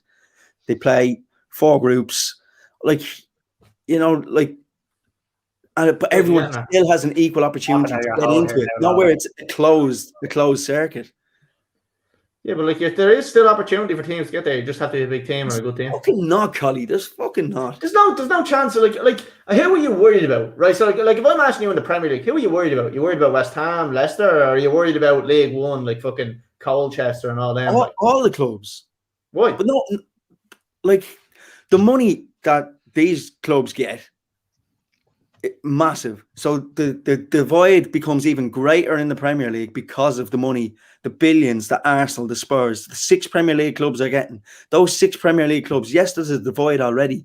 And I know you'll say Man City are pumping money in and Leicester still won the league. But we're talking billions of pounds in additional revenue that these 6 clubs are getting. That divide is just going to get far too big for anyone to be able to break into it. And it's you not think it gives everybody a motivation to try improve themselves and try strive for a better team? Like, no. If they had a clause saying they generate so much money, and I get what you're saying, that there is a gap there already, and the gap would be even more. If there was a clause to say, and as I said, the idea wasn't perfect, but it's a good idea. If they had to give some of that money back to work on the national development of the leagues, or it was passed down through whatever the term was being called now, the football pyramid. So it's say 10% of the earnings, if UEFA allowed this European Super League to come in, that 10% of the earnings would go down through the English Premier League. Would something like that work? Yeah, well, that's something, isn't it? Yeah, but that's compromise. That is compromise there. I'm not like you can compromise, but the way it was delivered, I thought was awful. So what do you want, Lawler? Like, what do you want out of it? Like, I don't get it. What do you want for these other clubs? Like, why are you saying no? Like, it doesn't make sense. I just want it left alone. I want everyone to have it. Like, are you not the one that's on the fucking WhatsApp group every week on football's ruined, football's shite, you can't do fucking that, and can't do? Hang on, Collie. What are you gonna do? Chop his arms off? Chop his arm off every week. We hear it. Yeah, like change football. But this isn't changing football. They're rules, mate. They're rules and how the game is played. That's how the game is played. Not imagine Perez had the guillotine tournaments. As Connor was saying there, like they're branching away, so they do have the authority to change the law. Have just came from nothing and got a load of bleeding money off Russian billionaire, and you're loving this. And look at this, the most successful in the last 10, 15 years, the most successful club. Do you know what I mean? So, and you can look it up. Let me know, Lawler. I'm ready for you, bud. I got it this time. You just keep playing that. Every club needs an investment, and if you don't get the investment, you're not going to be a top club, and that's just a fact. Look at Man City. You can't say United haven't spent over the last fucking 20, 30 years. You can't say Liverpool haven't spent. Arsenal have spent. They have. They're one of the highest fucking spending clubs in the last 10 years. I know. So, like, where's the divide there? So we're not give fucking 50 million in that to bleeding Stoke and let them buy a fucking player worth 30 million for them. But there is money. That's business. So it's a business, yeah. It is business. Grand. It has to be. And that's the only reason that they're doing it. It's obviously money Fine. generated. Like. Yeah. But you're saying like the sport is being real. Do you know what I mean? Like, when did I say the sport regards the this Super League? Football in general, like. Yeah, football in general, in terms of the rules of the game, has gone soft, in my opinion. But that's nothing got to do with the European Super League. I just think it's something different. Comment in there from Connor, Arsenal are so entitled. Yeah, Arsenal shouldn't be in it. It's outrageous they were included, by the way. Absolutely outrageous. There was included. Sure, they haven't won it. Yeah, but they've a £1 billion stadium there. You know, that's not going to waste. Spurs come into a cup final in 20 years. You're smiling, Lolly. You're smiling. Brilliant. Lads, just a comment I had earlier on. It was from Jay Daly he's on the United podcast, the United Stand. In my opinion, the Premier League should deduct 25 points off each team, every one of the so-called Big Six, because I have zero confidence in UEFA to enact bans or transfer bans. So they reckon that a deduction in points will be a more effective thing than transfer bans, because there's always a fucking way around it. I seen that they're not going to go for they're not going to go for points deductions or transfer bans, because they feel like that. And the Premier League, so with the 14 clubs met during the week, and what came from that is who was it? Steve Parish I was listening to, and with Crystal Palace, he said that the 14 clubs actually don't want 14 Premier League clubs. They don't want to punish the fans of these clubs. So what they've said is they're going to go for the chief executives, because they can't trust them. Like the people who have been in that in the meetings have been privy to a lot of really like vital information, whether that be broadcast rights, and they're going to go for them and ask them to step down. Yeah, but we can go into administration, not at the fault of the players or the manager, and they get deducted. Yeah, I know. That was actually my argument as well. Sheffield Wednesday is the same thing. They go into administration for 4 days only, and the limit is 3 days. It's because they're too powerful. They have so much money. They have too much influence on the league. So if they deduct them, they'll obviously have some strategy to reduce the money into the league. As much as you don't want to believe it, there is massive politics involved in it. Like, and they can't come out and make a decision like that. Like, I did think about it, about the punishment and stuff, and I don't think it's fair that like me as a United fan has to suffer and watch us fucking drop down to 12th place or something and not get Champions League football or whatever, because of some like owner who hasn't got a brace made some stupid decision to put us into a league that nobody knew about. But at the same time, like, you have to, if the Premier League feel that strongly against it, they do have to punish them in some way. And if it means getting the Glazers out, I'm all for it. 100%. We've already got Ed out, so get them. I think it was the case that when they came back the first time around, they were like, okay, you came back in after shit hit the fan. It's not like they hung around like Real Madrid and Barcelona have kind of done, hanging on to the dream. That one there, that comment there, perhaps a transfer tax could be included specifically on the owner's pocket, not harming the players of the club. Yeah. Knowing those owners will pass that on to the club and on to the players. They'll write that off. Players. Yeah. They'll just include that on top of the price or the budget or the war chest that they give the manager. Jesse Lingard on the market for 200 million. Lads, sorry, I just want to jump in with something really funny there. I just got a message on Instagram just from a company called Smooth My Balls, right? and they want to send me over a trimmer to practice it out. And, they look like getting one then for ages. Can I? They want me to review. They want me to review it on the podcast, and they've also said that they're willing to send me over a thing called a pube muncher. So. No, I got some weird messages on that, but how does that work with sharing it with all the lads, Cully? Yeah, all the lads take it each week. Connor, you almost know there's a ball trimmer giveaway. Ball trimmer giveaway, yeah. Stay tuned. Only after all the lads use it, and then we'll give it away and we'll all sign it. Yeah. Lads, look, I think we're nearly 2 hours into it now, so I think we're just going to end that Super League chat for now. And we're going to just go on to the last thing real quick, which is the bets and the tips. So before we end the Super League chat, I just want to say something that I think the Super League was an absolute terrible decision, and I've been just trying to wind Lawler up for the last year. Yeah, it was actually a shambles, and I was in the same place.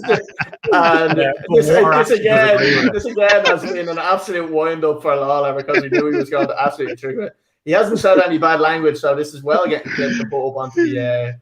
I gotta admit, I've been ready to explode. I see that. I was knackered from work the other day. I was knackered from work the other day, and I got into bed at like 9:15, like well early. And then we started talking about that, and I was in bed texting angry till like 11:30. I was like, and I finally turned my phone away. Kieran had messaged, and I was like, I'm not even gonna look at that anymore. And I was like, I got into bed at 9:15. It's 11:30, and I'm still awake, and my head was pounding. I was so angry. Like, now look, I kept just dropping these nuggets of like counteractions in against Lawler, and then texting Collie being like, I wonder if you fight with that. My last message to Chris is, look, trigger him. Do you know what? I thought I won when I gave the lovely analogy about Kieran.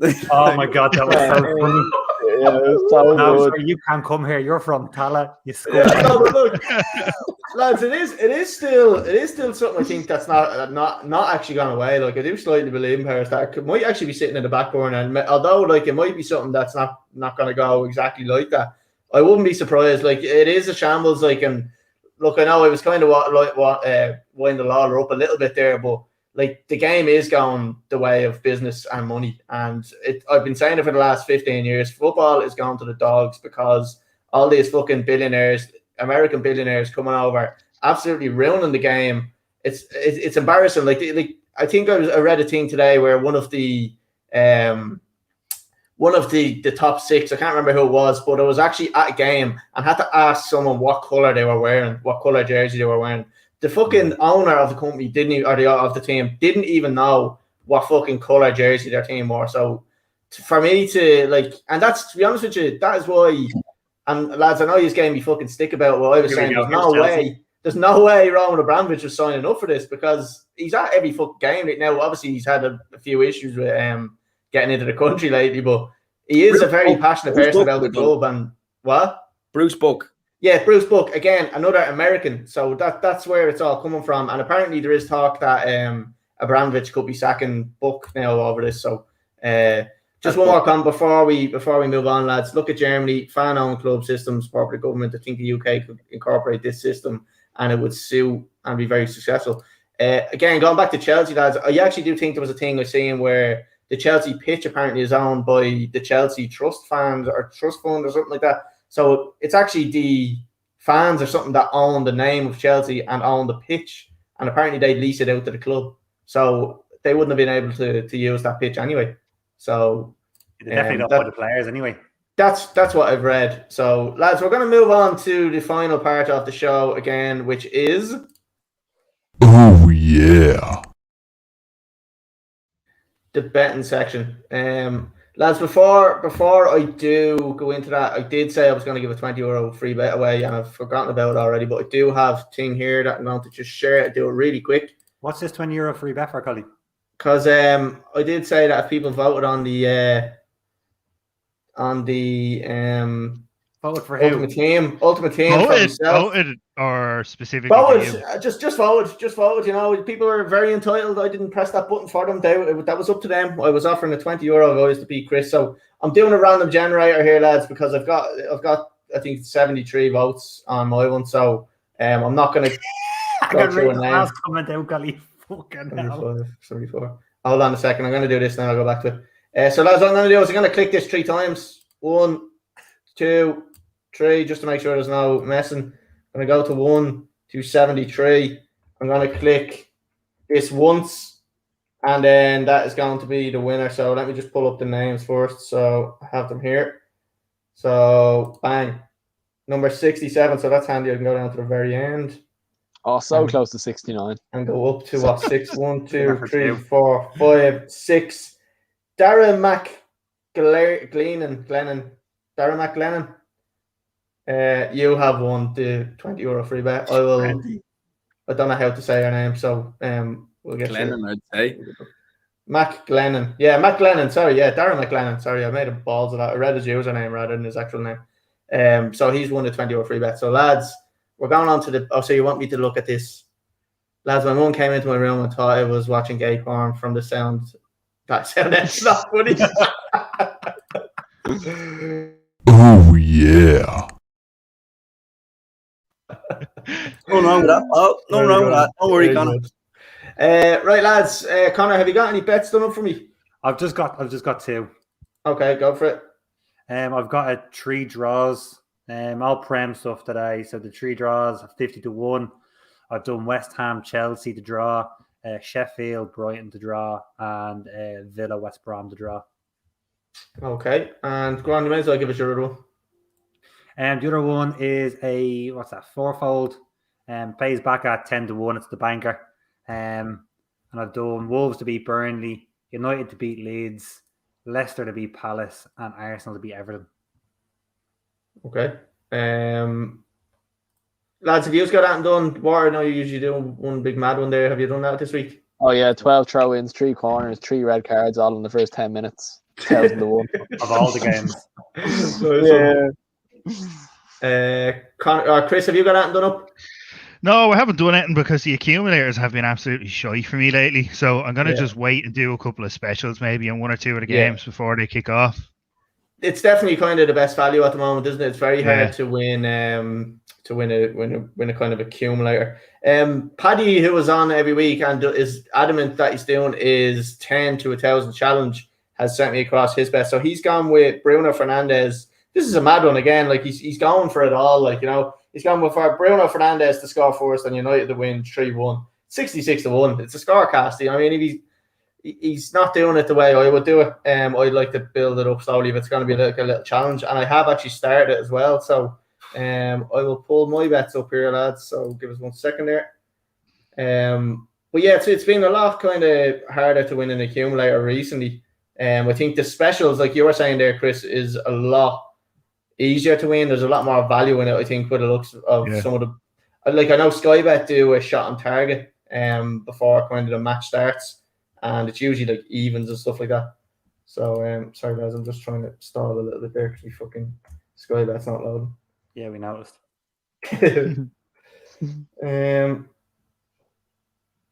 Yeah, here we go. So at least we kept it under the hour this week anyway. Yeah, I know, yeah. It's never going to happen. You might keep it under 2. All right, here we go. No. Right, I've got them. Sharing my screen here. Right, take us over there. So, lads, at the start, I always do a Premier League bet where I've done all the predictions that I said. So, I've actually done them spot on this week, I made sure. So, I have a fiver on this one. It's 950-1. You'll get $4,500 back.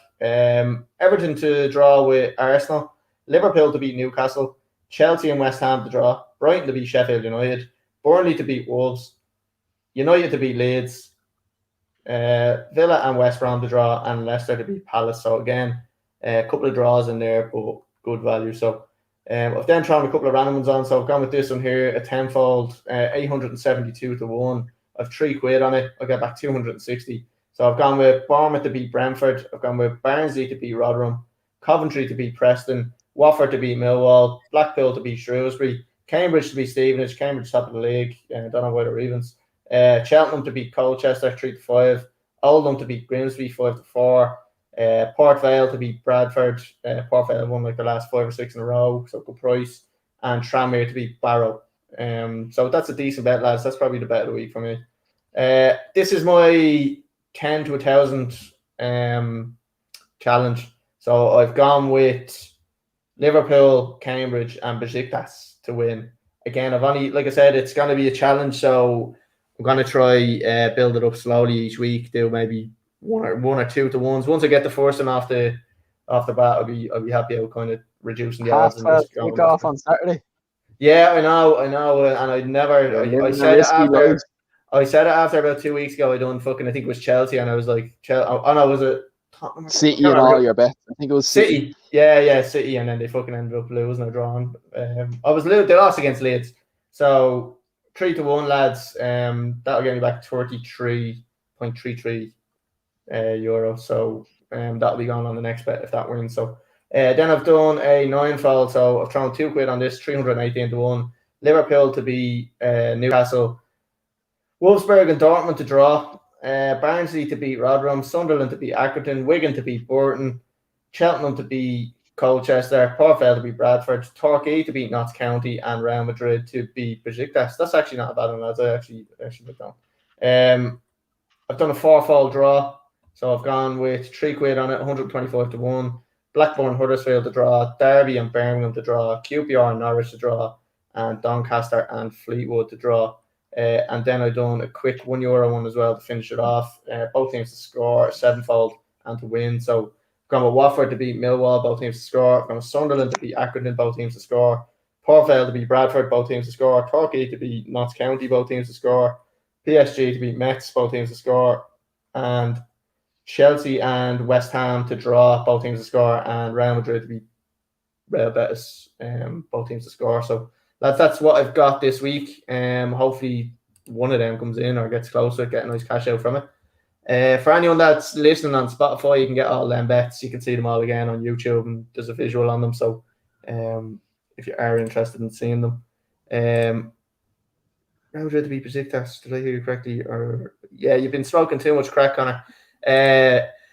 So lads, look, sorry, just a quick one. If anybody is watching on YouTube, make sure you follow the Instagram page. If anybody is watching on Facebook or anything like that, make sure you subscribe to the YouTube channel and follow the Instagram page. Lads, we're going to leave it there. 2 hours bang on. It's been a pleasure talking to you again this week. Lawler. It's been emotional. Chris. Good luck. War. See you. And Connor. Cheers, lads. Sound boys, right? We'll be back here same time, same place next week. So see you then.